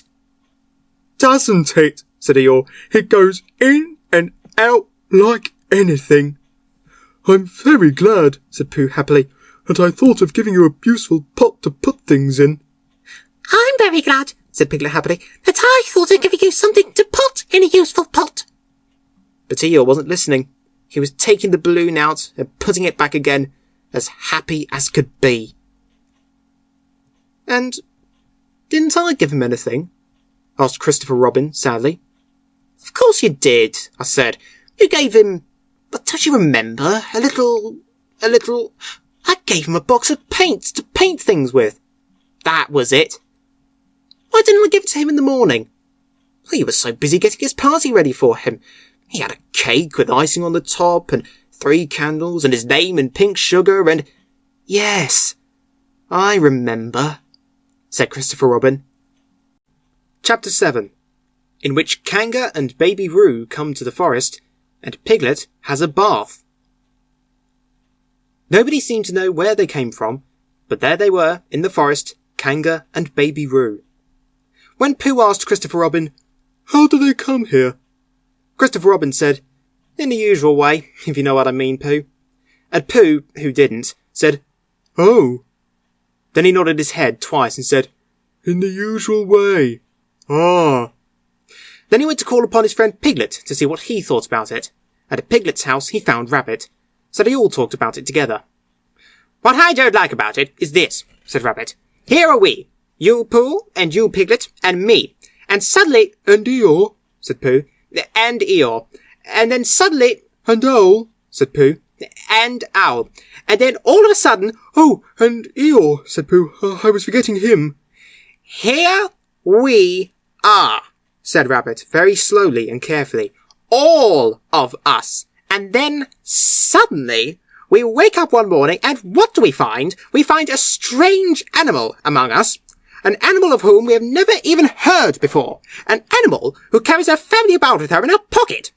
Suppose I carried my family about with me in my pocket. How many pockets should I want? 16, said Piglet. 17, isn't it? Said Rabbit. And one more for a handkerchief. That's 18.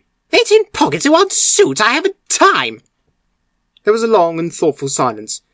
And then Pooh, who had been frowning very hard for some minutes, said, I make it 15. What? Said Rabbit. 15. 15 what? Your family. What about them? Pooh rubbed his nose and said that he thought Rabbit had been talking about his family. Did I? Said Rabbit carelessly. Yes, you said...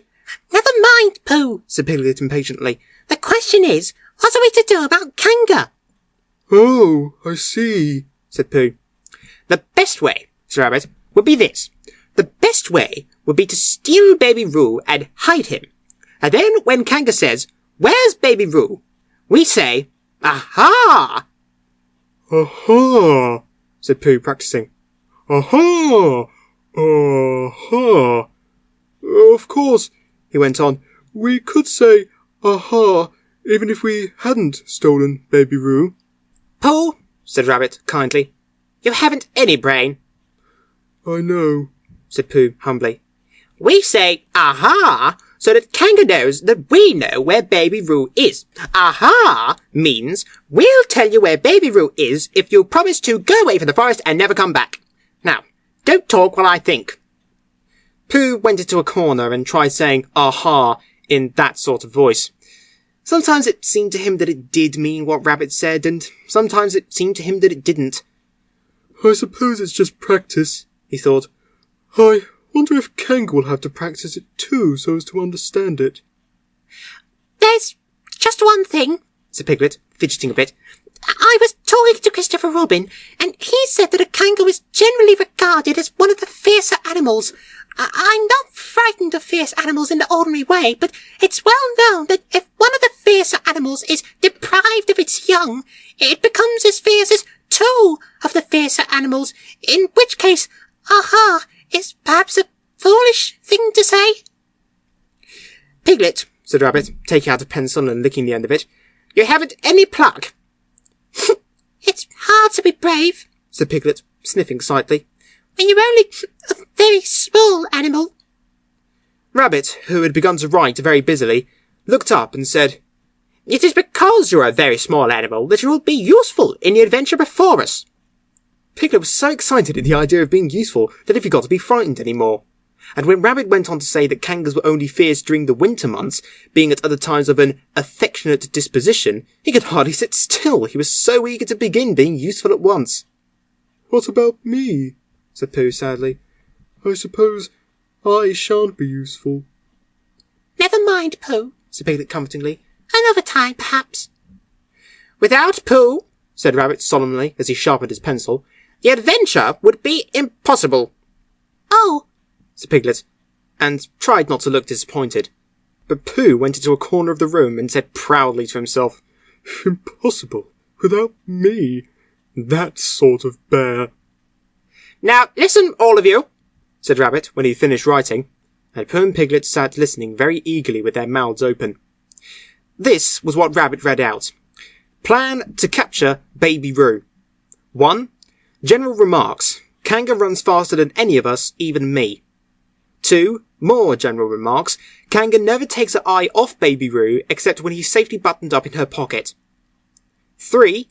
Therefore, if we are to capture Baby Roo, we must get a long start because Kanga runs faster than any of us, even me. C1. 4. A thought. If Roo had jumped out of Kanga's pocket and Piglet had jumped in, Kanga wouldn't know the difference because Piglet is a very small animal. 5. Like Roo. 6. But Kanga would have to be looking the other way first so as not to see Piglet jumping in. 7. C2. 8. Another thought. But if Pooh was talking to her very excitedly, she might look the other way for a moment. 9. And then I could run away with Roo. 10. Quickly. 11. And Kanga wouldn't discover the difference until afterwards. Well, Rabbit read this out proudly, and for a little while after he'd read it, nobody said anything. And then Piglet, who had been opening and shutting his mouth without making any noise, managed to say very huskily, And afterwards? How do you mean? When Kanga does discover the difference. Then we all say, Aha! All three of us? Yes? Oh. But What's the trouble, Piglet? nothing, said Piglet. As long as we all three say it. As long as we all three say it, Said Piglet. I don't mind, He said, but I shouldn't care to say aha by myself. It wouldn't sound nearly so well. By the way, he said, you are quite sure about what you said about the winter months? The winter months? Yes, only being fierce in the winter months. Oh, yes, that's all right. Well, Pooh, you'll see what you have to do. No, said Pooh Bear. Not yet, he said. What do I do? Well, you just have to talk very hard to Kanga, so she doesn't notice anything. Oh, what about? Anything you like. You mean like telling her a little bit of poetry or something? That's it, said Rabbit. Splendid. Now, come along. So they all went out to look for Kanga. Kanga and Roo were spending a quiet afternoon in a sandy part of the forest. Baby Roo was practicing very small jumps in the sand and falling down mouse holes and climbing out of them. And Kanga was fidgeting about and saying, Just one more jump, dear, and then we must go home. And at that moment, who should come stumping up the hill but Pooh? Good afternoon, Kanga. Good afternoon, Pooh. Look at me jumping! Squeaked Roo and fell into another mouse hole. Hello, Roo, my little fellow. We were just going home, said Kanga. Good afternoon, Rabbit. Good afternoon, Piglet. Rabbit and Piglet, who had now come up from the other side of the hill, said good afternoon and hello, Roo, and Roo asked them to look at him jumping, so they stayed and looked. and Kanga looked too. Oh, Kanga, Said Pooh, after Rabbit had winked at him twice. I don't know if you're interested in poetry at all. Hardly at all, Said Kanga. Oh. Said Pooh. Roo dear, just one more jump and then we must go home. There was a short silence while Roo fell down another mouse hole. Go on, Said Rabbit, in a loud whisper behind his paw. Talking of poetry, said Pooh, I made up a little piece as I was coming along. It went like this, now let me see. Fancy, said Kanga. Now, Roo dear, you'll love this piece of poetry, Said Rabbit. you'll love it. Said Piglet. You must listen very carefully, Said Rabbit. so as not to miss any of it. Said Piglet. Oh yes, Said Kanga. But she still looked at Baby Roo. how did it go, Pooh? Said Rabbit. Pooh gave a little cough and began. Lines written by a bear of very little brain. On Monday, when the sun is hot, I wonder to myself a lot. Now, is it true or is it not, that what is which and which is what? On Tuesday, when it hails and snows, the feeling on me grows and grows that hardly anybody knows if those are these or these are those. On Wednesday, when the sky is blue and I have nothing else to do, I sometimes wonder if it's true that who is what and what is who. On Thursday, when it starts to freeze and hoarfrost twinkles on the trees, how very readily one sees that these are whose, but whose are these? Yes, it is, isn't it? Said Kanga, not waiting to hear what happened on Friday. Just one more jump, Roo dear, and then we really must be going. Rabbit gave Pooh a hurrying up sort of nudge. Talking of poetry, said Pooh quickly, have you ever noticed that tree right over there? Where? Said Kanga. Now, Roo. Right over there, said Pooh. Pointed behind Kanga's back. No, said Kanga. Now jump in, Roo dear, and we'll go home. You ought to look at that tree right over there, said Rabbit. Shall I lift you in, Roo? And he picked up Roo in his paws. I can see a bird in it from here, said Pooh. Or is it a fish? You ought to see that bird from here, said Rabbit. Unless it's a fish. It isn't a fish, it's a bird, Said Piglet. So it is, said Rabbit. Is it a starling or a blackbird? Said Pooh. That's the whole question, said Rabbit. Is it a blackbird or a starling? And then at last Kanga did turn her head to look. And the moment that her head was turned, Rabbit said in a loud voice, "In you go, Roo!" And in jumped Piglet into Kanga's pocket, and off scampered Rabbit with Roo in his paws as fast as he could. Why, where's Rabbit? Said Kanga, turning round again. Are you all right, Roo dear? Piglet made a squeaky Roo noise from the bottom of Kanga's pocket. Rabbit had to go away, said Pooh. I think he thought of something he had to go and see about suddenly. And Piglet? I think Piglet thought of something at the same time. Suddenly. Well, we must be getting home, said Kanga. Goodbye, Pooh. And in 3 large jumps, she was gone. Pooh looked after her as she went. I wish I could jump like that, He thought. Some can and some can't. That's how it is. But there were moments when Piglet wished that Kanga couldn't. Often, when he'd had a long walk home through the forest, he'd wished that he were a bird. But now he thought jerkily to himself at the bottom of Kanga's pocket, If this is flying, I shall never really take to it. and as he went up in the air he said, Ooh! and as he came down he said, Ow! and he was saying, Ooh! Ow! Ooh! Ow! Ooh! Ow! all the way to Kanga's house. Of course, as soon as Kanga unbuttoned her pocket, she saw what had happened. Just for a moment, she thought she was frightened. And then she knew she wasn't, for she felt quite sure that Christopher Robin would never let any harm happen to Roo. So she said to herself, If they're having a joke with me, I will have a joke with them. Now then, Roo dear, she said, as she took Piglet out of her pocket. bedtime. Aha! Said Piglet, as well as he could after his terrifying journey. But it wasn't a very good aha, and Kanga didn't seem to understand what it meant. Bath first, Said Kanga in a cheerful voice. Aha! Said Piglet again, looking round anxiously for the others. But the others weren't there. Rabbit was playing with Baby Roo in his own house, and feeling more fond of him every minute. And Pooh, who had decided to be a Kanga, was still at the sandy place on the top of the forest, practising jumps. I'm not at all sure, said Kanga in a thoughtful voice, then it wouldn't be a good idea to have a cold bath this evening. Would you like that, Roo dear? Piglet, who had never been really fond of bards, shuddered a long, indignant shudder, and said in as brave a voice as he could, Kanga, I see that the time has come to speak plainly. Funny little Roo, said Kanga, as she got the bathwater ready. I am not Roo, said Piglet loudly. I am Piglet. Yes, dear, yes, said Kanga soothingly, And imitating Piglet's voice, too. So clever of him, she went on, as she took a large bar of yellow soap out of the cupboard. What will he be doing next? Can't you see? Shouted Piglet. Haven't you got eyes? Look at me! I am looking, Roo dear, said Kanga rather severely, and you know what I told you yesterday about making faces. If you go on making faces like Piglet's, you will grow up to look like Piglet, and then think how sorry you'll be. Now then, into the bath, and don't let me have to speak to you about it again. Before he knew where he was, Piglet was in the bath, and Kanga was scrubbing him firmly with a large, latherly flannel. Ow! Cried Piglet. Let me out! I'm Piglet! Don't open the mouth, dear, or the soap goes in, said Kanga. There, what did I tell you? You did it on purpose! Spluttered Piglet as soon as he could speak again, and then accidentally had another mouthful of lathery flannel. That's right, dear, don't say anything, said Kanga, and in another minute Piglet was out of the bath and being rubbed dry with a towel. Now, said Kanga, there's your medicine, and then bed. What medicine? Said Piglet. To make you grow big and strong, dear. You don't want to grow up small and weak like Piglet, do you? Well then. At that moment, there was a knock at the door. Come in, said Kanga, and in came Christopher Robin.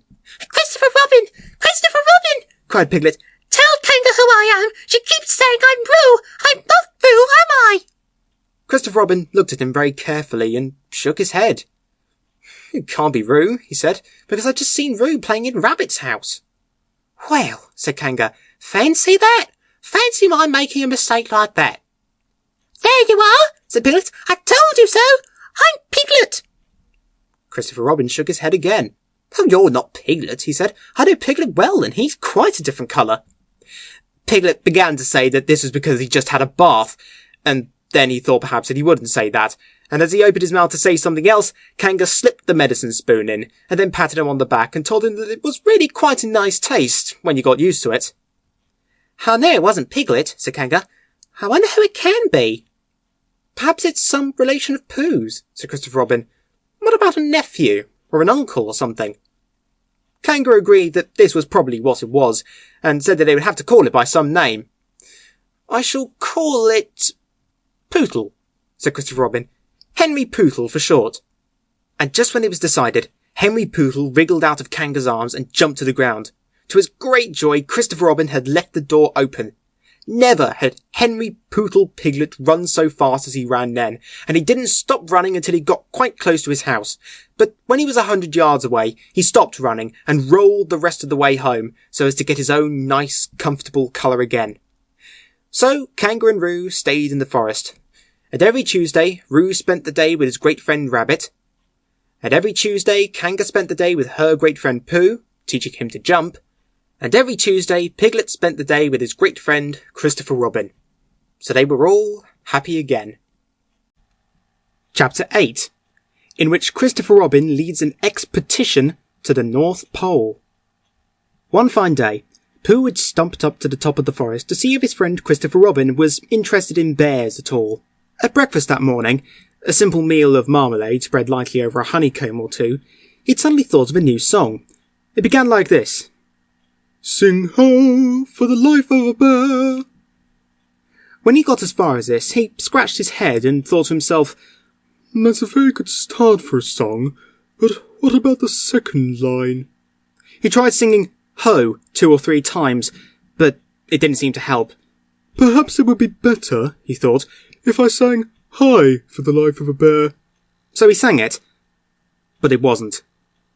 Very well then, he said.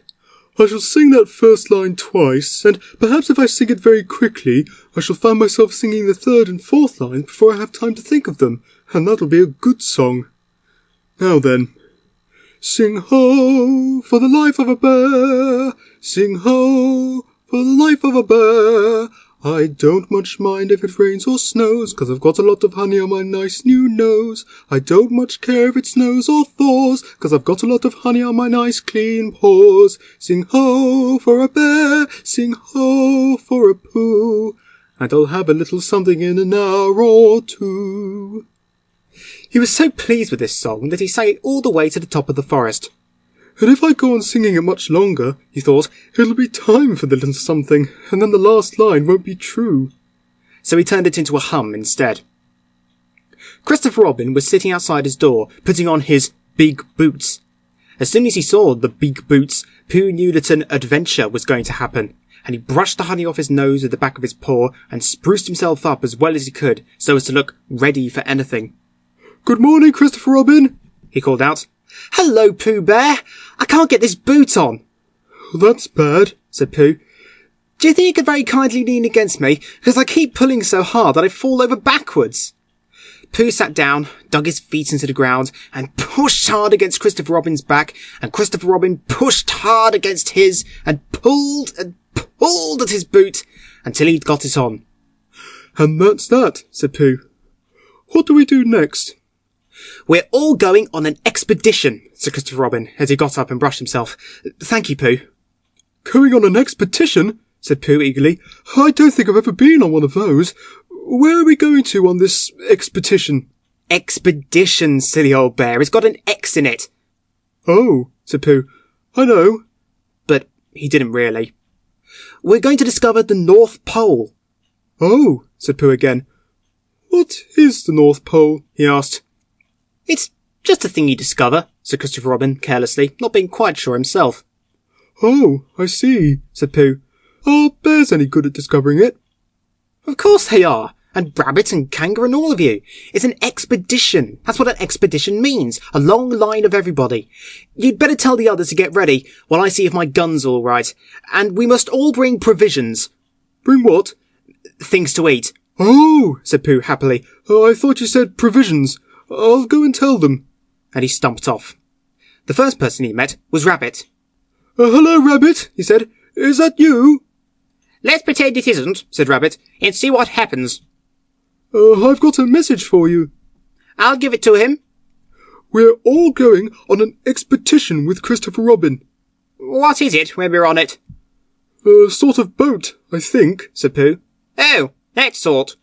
Yes, and we're going to discover a pole or something. Or was it a mole? Anyhow, we're going to discover it. We are we? Said Rabbit. Yes, we've got to bring things to eat with us, in case we want to eat them. Now, I'm going down to Piglet's. Tell Kanga, will you? He left Rabbit and hurried down to Piglet's house. The Piglet was sitting on the ground at the door of his house, blowing happily at a dandelion, and wondering whether it would be this year, next year, sometime, or never. He just discovered that it would be never, and was trying to remember what it was, and hoping it wasn't anything nice, when Pooh came up. Oh, Piglet, said Pooh excitedly. We're going on an expedition, all of us, with things to eat, to discover something. To discover what? Said Piglet anxiously. Just something. Nothing fierce. Christopher Robin didn't say anything about fierce, he just said it had an X. It isn't their necks I mind, said Piglet earnestly. It's their teeth. But if Christopher Robin is coming, I don't mind anything. In a little while, they were all ready at the top of the forest, and the expedition started. First came Christopher Robin and Rabbit, then Piglet and Pooh, then Kanga, with room in her pocket, and Owl, then Eeyore, and at the end, in a long line, all Rabbit's friends and relations. I didn't ask them, explained Rabbit carelessly. They just came. They always do. They can march at the end after Eeyore. What I say, said Eeyore, is that it's unsettling. I didn't want to come on this expo. What Pooh said. I only came to oblige. But here I am. And if I am the end of the expo, what we're talking about, then let me be the end. But if every time I want to sit down for a little rest, I have to brush away half a dozen of Rabbit's smaller friends and relations first, then this isn't an expo, whatever it is, at all. It's simply a confused noise. That's what I say. I see what Eeyore means, said Owl. If you ask me... I'm not asking anybody, said Eeyore. I'm just telling everybody. We can look for the North Pole, or we can play Here We Go Gathering Nuts and May with the end part of an ant's nest. It's all the same to me. There was a shout from the top of the line. Come on! Called Christopher Robin. Come on! Called Pooh and Piglet. Come on! Called Owl. We're starting, said Rabbit. I must go. And he hurried off to the front of the expedition with Christopher Robin. All right, said Eeyore. We're going. Only don't blame me. So off they all went to discover the pole. And as they walked, they chatted to each other of this and that, all except Pooh, who was making up a song. This is the first verse, he said to Piglet when he was ready with it. First verse of what? my song. What song? This one. Which one? Well, if you listen, Piglet, you'll hear it. How do you know I'm not listening? Pooh couldn't answer that one, so he began to sing. They all went off to discover the pole, Owl and Piglet and Rabbit and all. It's a thing you discover as I've been told, by Owl and Piglet and Rabbit and all. Eeyore, Christopher, Robin and Pooh and Rabbit's relations all went to, and where the pole was none of them knew. Sing hey for Owl and Rabbit and all. Hush, said Christopher Robin, turning round to Pooh. We're just coming to a dangerous place. Hush, said Pooh, turning round quickly to Piglet. Hush, said Piglet to Kanga. hush, Said Kanga to Owl, while Roo said hush, hush, hush, hush, hush. several times to himself, very quietly. Hush, Said Owl to Eeyore. hush, Said Eeyore in a terrible voice to all Rabbit's friends and relations, and hush, they said hastily to each other all down the line, until it got to the last one of all.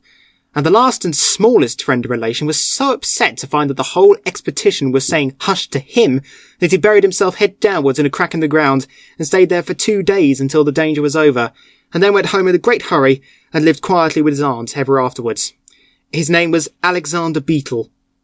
They'd come to a stream which twisted and tumbled between high rocky banks, and Christopher Robin saw at once how dangerous it was. It's just the place, he explained, for an ambush. What sort of bush? Whispered Pooh to Piglet. A gorse bush. my dear Pooh, Said Owl in his superior way. don't you know what an ambush is? Owl, Said Piglet, looking round at him severely. Pooh's whisper was a perfectly private whisper, and there was no need. An ambush, said Owl, is a sort of surprise. So is a gorse bush sometimes. Said Pooh. An ambush, as I was about to explain to Pooh, Said Piglet. is a sort of surprise. If people jump out at you suddenly, that's an ambush. Said Owl. It's an ambush, Pooh, when people jump at you suddenly. Explained Piglet. Pooh, who now knew what an ambush was, said that a gorse bush had sprung at him suddenly one day when he fell off a tree, and he'd taken 6 days to get all the prickles out of himself. We're not talking about gorse bushes, Said Owl, a little crossly. I am. Said Pooh. They were climbing very cautiously up the stream now, going from rock to rock, and after they'd gone a little way, they came to a place where the banks widened out at each side, so that on each side of the water there was a level strip of grass on which they could sit down and rest. As soon as he saw this, Christopher Robin called, "Halt!" And they all sat down and rested. "I think," said Christopher Robin, "that we ought to eat all our provisions now, so that we shan't have so much to carry." Eat all our what? Said Pooh. All that we've brought. Said Piglet, getting to work. That's a good idea. Said Pooh, and he got to work too. Have you all got something? Asked Christopher Robin, with his mouth full. All except me, said Eeyore. As usual. He looked round at them in his melancholy way. I suppose none of you are sitting on a thistle by any chance? I believe I am, said Pooh. Ow! He got up and looked behind him. Yes, I was. Oh, I thought so. Thank you, Pooh, if you've quite finished with it. He moved across to Pooh's place and began to eat. It doesn't do them any good, you know, sitting on them, he went on, as he looked up munching. Takes all the life out of them. Remember that another time, all of you. A little consideration. a little thought for others makes all the difference. As soon as he'd finished his lunch, Christopher Robin whispered to Rabbit, and Rabbit said, "Yes, yes, of course." And they walked a little way upstream together. "I didn't want the others to hear," said Christopher Robin. "Quite so," said Rabbit, looking important. It's only... Rabbit, I suppose you don't know. What does the North Pole look like?" "Well," said Rabbit, stroking his whiskers, "now you're asking me." "I did know once, only I've sort of forgotten," said Christopher Robin carelessly. "It's a funny thing," said Rabbit, "but I've sort of forgotten too, although I did know once. I suppose it's just a pole stuck in the ground." "Sure to be a pole," said Rabbit, "because of calling it a pole. And if it's a pole, well, I should think it would be sticking in the ground, shouldn't you? Because there'd be nowhere else to stick it." "Yes, that's what I thought." "The only thing," said Rabbit, "is where is it sticking?" "That's what we're looking for," said Christopher Robin. They went back to the others. Piglet was lying on his back, sleeping peacefully. Roo was washing his face and paws in the stream, while Kanga explained to everybody proudly that this was the first time he'd ever washed his face himself. And Owl was telling Kanga an interesting anecdote full of long words like encyclopedia and rhododendron, to which Kanga wasn't listening. "I don't hold with all this washing," grumbled Eeyore. "This modern behind-the-ears nonsense. What do you think, Pooh?" "Well," said Pooh, "I think—" But we shall never know what Pooh thought, for there came a sudden squeak from Roo, a splash, and a loud cry of alarm from Kanga. "So much for washing," said Eeyore. "Roo's fallen in!" cried Rabbit, and he and Christopher Robin came rushing down to the rescue. Look at me swimming! Squeaked Roo from the middle of his pool, and was hurried down a waterfall into the next pool. Are you all right, Roo dear? Called Kanga anxiously. Yes, said Roo. Look at me swim! And down he went over the next waterfall into another pool. Everybody was doing something to help. Piglet, wide awake suddenly, was jumping up and down and making Oh, I say! noises. Owl was explaining that in a case of sudden and temporary immersion, the important thing was to keep the head above water. Kanga was jumping along the bank saying, Are you sure you're all right, Roo dear? To which Roo, from whatever pool he was in at the moment, was answering, Look at me swimming! Eeyore had turned round and hung his tail over the first pool into which Roo fell, and with his back to the accident was grumbling quietly to himself and saying, "All this washing, but catch onto my tail, little Roo, and you'll be all right." And Christopher Robin and Rabbit came hurrying past Eeyore and were calling out to the others in front of them. "All right, Roo, I'm coming!" called Christopher Robin. Get something across the stream lower down, some of you fellows! called Rabbit. But Pooh was getting something. 2 pools below Roo, he was standing with a long pole in his paws. And Kanga came up and took one end of it, and between them they held it across the lower part of the pool. And Roo, still bubbling proudly, Look at me swimming! drifted up against it and climbed out. Did you see me swimming? Squeaked Roo excitedly while Kanga scolded him and rubbed him down. Pooh, did you see me swimming? It's called swimming what I was doing. Rabbit, did you see what I was doing? Swimming! Hello, Piglet! I say, Piglet, what do you think I was doing? Swimming! Christopher Robin, did you see me? But Christopher Robin wasn't listening. He was looking at Pooh.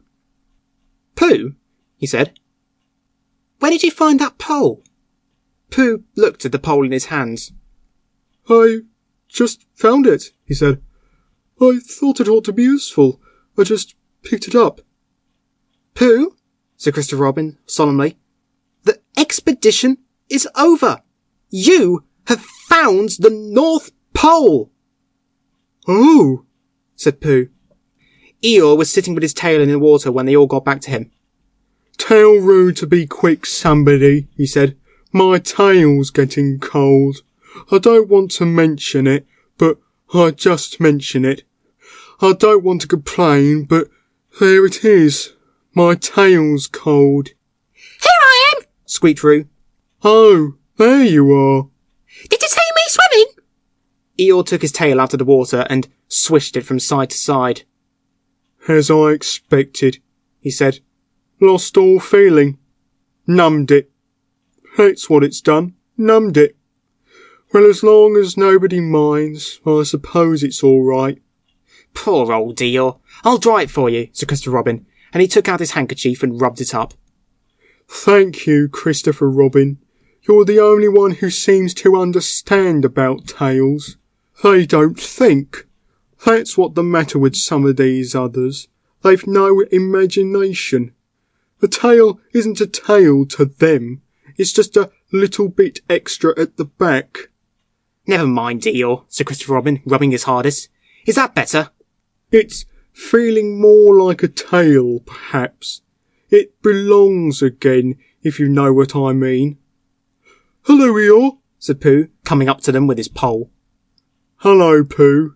Thank you for asking, but I shall be able to use it again in a day or two. Use what? Said Pooh. What we are talking about. I wasn't talking about anything, said Pooh, looking puzzled. My mistake again. I thought you were saying how sorry you were about my tail being all numb, and could you do anything to help? No, said Pooh. That wasn't me, he said. He thought for a little, and suggested helpfully, Perhaps it was somebody else. Well, thank him for me when you see him. Pooh looked anxiously at Christopher Robin. Pooh's found the North Pole, said Christopher Robin. Isn't that lovely? Pooh looked modestly down. Is that it? Said Eeyore. Yes, said Christopher Robin. Is that what we were looking for? Yes, said Pooh. Oh, said Eeyore. Well, anyhow, it didn't rain, he said. They stuck the pole in the ground, and Christopher Robin tied a message onto it. North Pole, discovered by Pooh. Pooh found it.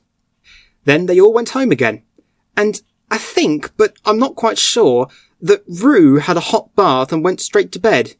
But Pooh went back to his own house, and feeling very proud of what he'd done, had a little something to revive himself.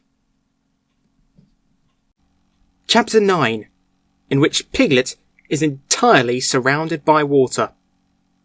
It rained, and it rained, and it rained. Piglet told himself that never in all his life, and he was goodness knows how old, 3 was it, or 4? Never had he seen so much rain. Days and days and days. If only, he thought as he looked out of the window, I'd been in Pooh's house, or Christopher Robin's house, or Rabbit's house when it began to rain. Then I should have had company all this time, instead of being here all alone, with nothing to do except wonder when it will stop. And he imagined himself with Pooh saying, Did you ever see such rain, Pooh? And Pooh saying, Isn't it awful, Piglet? And Piglet saying, I wonder how it is over Christopher Robin's way. And Pooh saying, I should think poor old Rabbit is about flooded out by this time. It would have been jolly to talk like this, and really it wasn't much good having anything exciting like floods if you couldn't share them with somebody, for it was rather exciting. The little dry ditches in which Piglet had nosed about so often had become streams, the little streams across which he'd splashed were rivers, and the river, between whose steep banks they played so happily, had sprawled out of its own bed and was taking up so much room everywhere that Piglet was beginning to wonder whether it would be coming into his bed soon. It's a little anxious, he said to himself, to be a very small animal entirely surrounded by water. Christopher Robin and Pooh could escape by climbing trees, and Kanga could escape by jumping, and Rabbit could escape by burrowing, and Owl could escape by flying, and Eeyore could escape by making a loud noise until rescued. And here am I, surrounded by water, and I can't do anything. It went on raining, and every day the water got a little higher, until now it was nearly up to Piglet's window. And still he hadn't done anything. There's Pooh, he thought to himself. Pooh hasn't much brain, but he never comes to any harm. He does silly things and they turn out right. There's Owl. Owl hasn't exactly got brain, but he knows things. He would know the right thing to do when surrounded by water. There's Rabbit. He hasn't learnt in books, but he can always think of a clever plan. There's Kanga. She isn't clever, Kanga isn't, but she'd be so anxious about Roo that she would do a good thing to do without thinking about it. And then there's Eeyore. And Eeyore is so miserable anyhow that he wouldn't mind about this. But I wonder what Christopher Robin would do. Then suddenly he remembered a story which Christopher Robin had told him about a man on a desert island who'd written something in a bottle and thrown it in the sea. And Piglet thought that if he wrote something in a bottle and threw it in the water, perhaps somebody would come and rescue him. He left the window and began to search his house, all of it that wasn't under water, and at last he found a pencil and a small piece of dry paper and a bottle with a cork to it. And he wrote on one side of the paper, "Help! Piglet! Me! and on the other side, It's me! Piglet! Help! Help!" Then he put the paper in the bottle, and he corked the bottle up as tightly as he could, and he leant out of his window as far as he could lean without falling in, and he threw the bottle as far as he could throw. Splash! And in a little while it bobbed up again on the water, and he watched it floating slowly away in the distance, until his eyes ached with looking. And sometimes he thought it was the bottle, and sometimes he thought it was just a ripple on the water which he was following. And then suddenly he knew that he would never see it again, and that he'd done all that he could do to save himself. "So now," he thought, "somebody else will have to do something, and I hope they'll do it soon, because if they don't, I shall have to swim, which I can't, so I hope they do it soon." And then he gave a very long sigh and said, "Oh, I wish Pooh were here. It's so much more friendly with two." When the rain began, Pooh was asleep. It rained and it rained and it rained, and he slept and he slept and he slept. He'd had a tiring day. You remember how he discovered the North Pole? Well, he was so proud of this that he asked Christopher Robin if there were any other poles such as a bear with little brain might discover. "There's a South Pole," said Christopher Robin, "and I expect there's an East Pole and a West Pole, though people don't like talking about them." Pooh was very excited when he heard this, and suggested that they should have an expedition to discover the East Pole, but Christopher Robin had thought of something else to do with Kanga, so Pooh went out to discover the East Pole by himself. Whether he discovered it or not, I forget, but he was so tired when he got home that in the very middle of his supper, after he'd been eating for little more than half an hour, he fell fast asleep in his chair, and slept and slept and slept. Then suddenly he was dreaming. He was at the East Pole, and it was a very cold pole with the coldest sort of snow and ice all over it. He'd found a beehive to sleep in, but there wasn't room for his legs, so he'd left them outside. And wild woozles, such as inhabit the East Pole, came and nibbled all the fur off his legs to make nests for their young. And the more they nibbled, the colder his legs got, until suddenly he woke up with an "Oh!" And there he was, sitting in his chair with his feet in the water, and water all round him. He splashed to his door and looked out.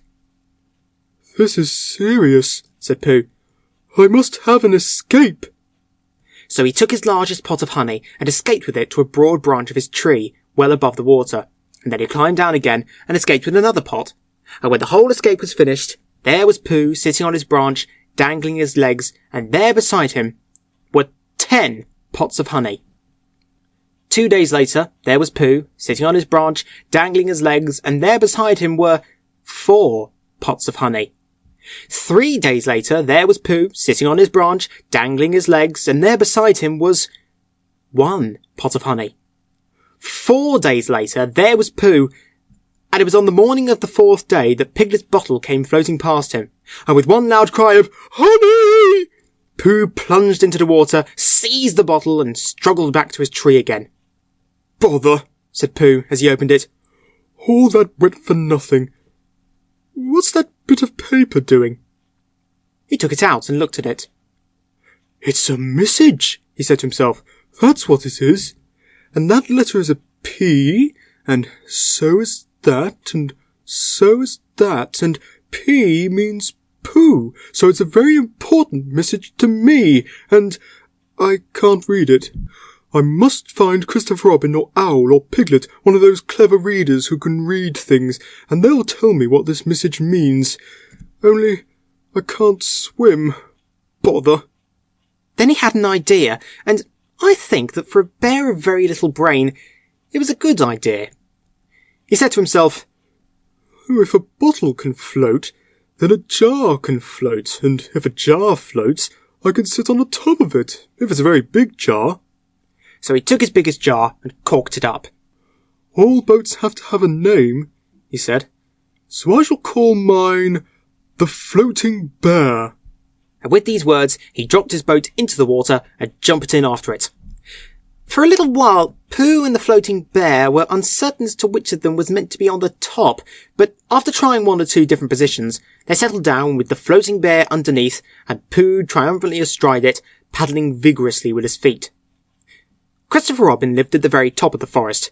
It rained and it rained and it rained, but the water couldn't come up to his house. It was rather jolly to look down into the valleys and see the water all round him, but it rained so hard that he stayed indoors most of the time and thought about things. Every morning he went out with his umbrella and put a stick in the place where the water came up to. And every next morning he went out and couldn't see his stick anymore, so he put another stick in the place where the water came up to, and then he walked home again. And each morning he had a shorter way to walk than he had the morning before. On the morning of the 5th day, he saw the water all round him and knew that for the first time in his life, he was on a real island, which was very exciting. It was on this morning that Owl came flying over the water to say, "How do you do?" to his friend Christopher Robin. "I say, Owl," said Christopher Robin, "isn't this fun? I'm on an island." "The atmospheric conditions have been very unfavourable lately," said Owl. "The what?" "It has been raining," explained Owl. "Yes," said Christopher Robin, "it has." "The flood level has reached an unprecedented height." "The who?" "There's a lot of water about," explained Owl. "Yes," said Christopher Robin, "there is." "However, the prospects are rapidly becoming more favourable. At any moment—" "Have you seen Pooh?" "No. At any moment—" "I hope he's all right," said Christopher Robin. "I've been wondering about him. I expect Piglet's with him. Do you think they're all right, Owl?" "I expect so. You'll see at any moment—" "Do go and see, Owl, because Pooh hasn't got very much brain and he might do something silly. And I do love him so, Owl. Do you see, Owl?" "That's all right," said Owl. "I'll go. Back directly." And he flew off. In a little while he was back again. "Pooh isn't there," he said. "Not there?" "He has been there. He's been sitting on a branch of his tree outside his house with 9 pots of honey, but he isn't there now." "Oh, Pooh!" cried Christopher Robin. "Where are you?" "Here I am," said a growly voice behind him. "Pooh!" They rushed into each other's arms. "How did you get here, Pooh?" asked Christopher Robin when he was ready to talk again. "On my boat," said Pooh proudly. "I had a very important message sent me in a bottle, and owing to having got some water in my eyes, I couldn't read it, so I brought it to you, on my boat." With these proud words he gave Christopher Robin the message. "But it's from Piglet!" cried Christopher Robin when he'd read it. "Isn't there anything about Pooh in it?" asked the bear, looking over his shoulder. Christopher Robin read the message aloud. "Oh, are those peas Piglets? I thought they were Poohs." "We must rescue him at once. I thought he was with you, Pooh. Owl, could you rescue him on your back?" "I don't think so," said Owl after grave thought. "It is doubtful of the necessary dorsal muscles." "Then would you fly to him at once and say that rescue is coming? And Pooh and I will think of a rescue and come as quick as ever we can." "Oh, don't talk, Owl. Go on, quick." And still thinking of something to say, Owl flew off. "Now then, Pooh," said Christopher Robin, "where's your boat?" "I ought to say," explained Pooh as they walked down to the shore of the island, "that it isn't just an ordinary sort of boat. Sometimes it's a boat, and sometimes it's more of an accident. It all depends." "Depends on what?" "On whether I'm on the top of it or underneath it." "Oh, well, where is it?" "There," said Pooh, pointing proudly to the floating bear. It wasn't what Christopher Robin expected, and the more he looked at it, the more he thought what a brave and clever bear Pooh was. And the more Christopher Robin thought this, the more Pooh looked modestly down his nose and tried to pretend he wasn't. "But it's too small for 2 of us," said Christopher Robin sadly. 3 of us with Piglet." "That makes it smaller still. Oh, Pooh Bear, what shall we do?" And then this bear, Pooh Bear, Winnie the Pooh, FOP, friend of Piglet, RC, rabbit's companion, PD, pole discoverer, EC and TF, Eeyore's comforter and tail finder, in fact Pooh himself, said something so clever that Christopher Robin could only look at him with mouth open and eyes staring, wondering if this was really the bear of very little brain whom he'd known and loved so long. "We might go in your umbrella," said Pooh. "Huh?" "We might go in your umbrella," said Pooh. Huh? We might go in your umbrella, said Pooh. For suddenly Christopher Robin saw that they might. He opened his umbrella and put it point downwards in the water. It floated, but wobbled. Pooh got in. He was just beginning to say that it was all right now, when he found that it wasn't. So after a short drink, which he didn't really want, he waded back to Christopher Robin. Then they both got in together, and it wobbled no longer. I shall call this boat the Brain of Pooh, said Christopher Robin. And the Brain of Pooh set sail forthwith in a southwesterly direction, revolving gracefully. You can imagine Piglet's joy when at last the ship came in sight of him. In after years, he liked to think that he'd been in very great danger during the terrible flood, but the only danger he'd really been in was in the last half hour of his imprisonment, when Owl, who had just flown up, sat on a branch of his tree to comfort him, and told him a very long story about an aunt who had once laid a seagull's egg by mistake, and the story went on and on, rather like this sentence, until Piglet, who was listening out of his window without much hope, went to sleep quietly and naturally, slipping slowly out of the window towards the water until he was only hanging on by his toes, at which moment, luckily, a sudden loud squawk from Owl, which was really part of the story, being what his aunt said, woke the Piglet up and just gave him time to jerk himself back into safety and say, "How interesting! And did she?" When, well, you can imagine his joy when at last he saw the good ship Brain of Pooh, Captain C. Robin, First Mate P. Bear, coming over the sea to rescue him, Christopher Robin, and Pooh again. And as that is really the end of the story, and I'm very tired after that last sentence, I think I shall stop there. Whew. Chapter 10, in which Christopher Robin gives a Pooh party, and we say goodbye.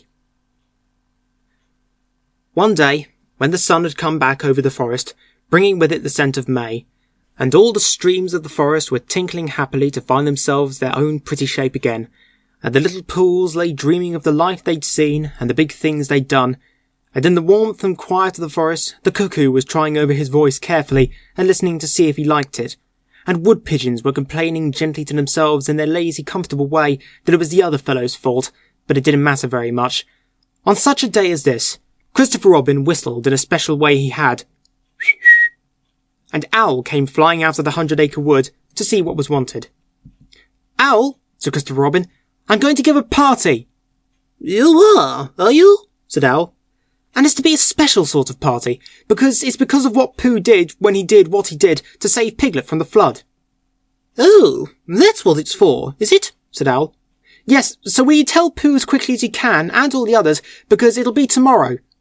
"Oh, it will it?" said Owl, still being as helpful as possible. "So will you go and tell them, Owl?"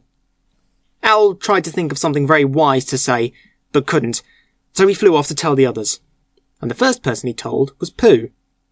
"Pooh," he said, "Christopher Robin is giving a party." Oh, said Pooh. And then, seeing that Owl expected him to say something else, he said, will there be those little cake things with pink sugar icing? Owl felt that it was rather beneath him to talk about little cake things with pink sugar icing, so he told Pooh exactly what Christopher Robin had said, and flew off to Eeyore. A party for me, thought Pooh to himself. How grand! And he began to wonder if all the other animals would know that it was a special Pooh party, and if Christopher Robin had told them about the floating bear and the brain of Pooh and all the wonderful ships he'd invented and sailed on. And he began to think how awful it would be if everybody had forgotten about it, and nobody quite knew what the party was for. And the more he thought like this, the more the party got muddled in his mind, like a dream when nothing goes right. And the dream began to sing itself over in his head until it became a sort of song. It was an anxious Pooh song. 3 cheers for Pooh. For who? For Pooh. Why, what did he do? I thought you knew. He saved his friend from a wetting. 3 cheers for Bear. For where? For Bear. He couldn't swim, but he rescued him. You rescued who? Oh, listen, do. I'm talking of Pooh. Of who? Of Pooh. I'm sorry, I keep forgetting. Well, Pooh was a bear of enormous brain. Just say it again. Of enormous brain. Of enormous what? Well, he ate a lot, and I don't know if he could swim or not, but he managed to float on a sort of boat. On a sort of what? Well, a sort of pot. So now let's give him 3 hearty cheers. So now let's give him 3 hearty witches. I'd hope he'll be with us for years and years, and grow in health and wisdom and riches. 3 cheers for Pooh. For who? For Pooh. 3 cheers for Bear. For where? For Bear. 3 cheers for the wonderful Winnie the Pooh. Just tell me, somebody. What did he do? While this was going on inside him, Owl was talking to Eeyore. Eeyore, said Owl, Christopher Robin is giving a party. Very interesting, said Eeyore. I suppose they'll be sending me down the odd bits which got trodden on. Kind and thoughtful. Not at all. Don't mention it. There's an invitation for you. What's that like? An invitation. Yes, I heard you. Who dropped it? This isn't anything to eat. It's asking you to the party. Tomorrow. Eeyore shook his head slowly. You mean Piglet? The little fellow with the excited ears. That's Piglet. I'll tell him. No, said Owl, getting quite fussy. It's you. Are you sure? Of course I'm sure. Christopher Robin said all of them. Tell all of them. All of them except Eeyore? All of them, said Owl sulkily. Ah, said Eeyore. A mistake, no doubt. But still, I shall come. Only don't blame me if it rains. But it didn't rain. Christopher Robin had made a long table out of some long pieces of wood, and they all sat round it. Christopher Robin sat at one end, and Pooh sat at the other, and between them on one side were Owl and Eeyore and Piglet, and between them on the other side were Rabbit and Roo and Kanga. And all Rabbit's friends and relations spread themselves about on the grass and waited hopefully in case anybody spoke to them or dropped anything or asked them the time. It was the first party to which Roo had ever been, and he was very excited. As soon as ever they'd sat down, he began to talk. "Hello, Pooh!" he squeaked. Hello, Roo, said Pooh. Roo jumped up and down in his seat for a little while, and then began again. Hello, Piglet! he squeaked. Piglet waved a paw at him, being too busy to say anything. Hello, Eeyore! said Roo. Eeyore nodded gloomily at him. It will rain soon. You see if it doesn't, he said. Roo looked to see if it didn't, and it didn't. So he said, Hello, Owl! and Owl said, Hello, my little fellow, in a kindly way, and went on telling Christopher Robin about an accident which had nearly happened to a friend of his, whom Christopher Robin didn't know. And Kanga said to Roo, Drink up your milk first, dear, and talk afterwards. So Roo, who was drinking his milk, tried to say that he could do both at once, and had to be patted on the back and dried for quite a long time afterwards. When they'd all nearly eaten enough, Christopher Robin banged on the table with his spoon, and everybody stopped talking and was very silent, except Roo, who was just finishing a loud attack of hiccups and trying to look as if it was one of Rabbit's relations. This party, said Christopher Robin, is a party because of what someone did, and we all know who it was, and it's his party because of what he did, and I've got a present for him, and here it is. Then he felt about a little and whispered, Where is it? While he was looking, Eeyore coughed in an impressive way and began to speak.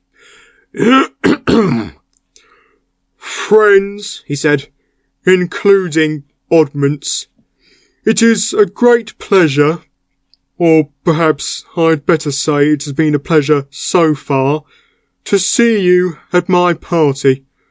What I did was nothing. Any of you, except Rabbit and Owl and Kanga, would have done the same. Oh, and Pooh. My remarks do not, of course, apply to Piglet and Roo, because they are too small. Any of you would have done the same, but it just happened to be me. It was not, I need hardly say, with an idea of getting what Christopher Robin is looking for now.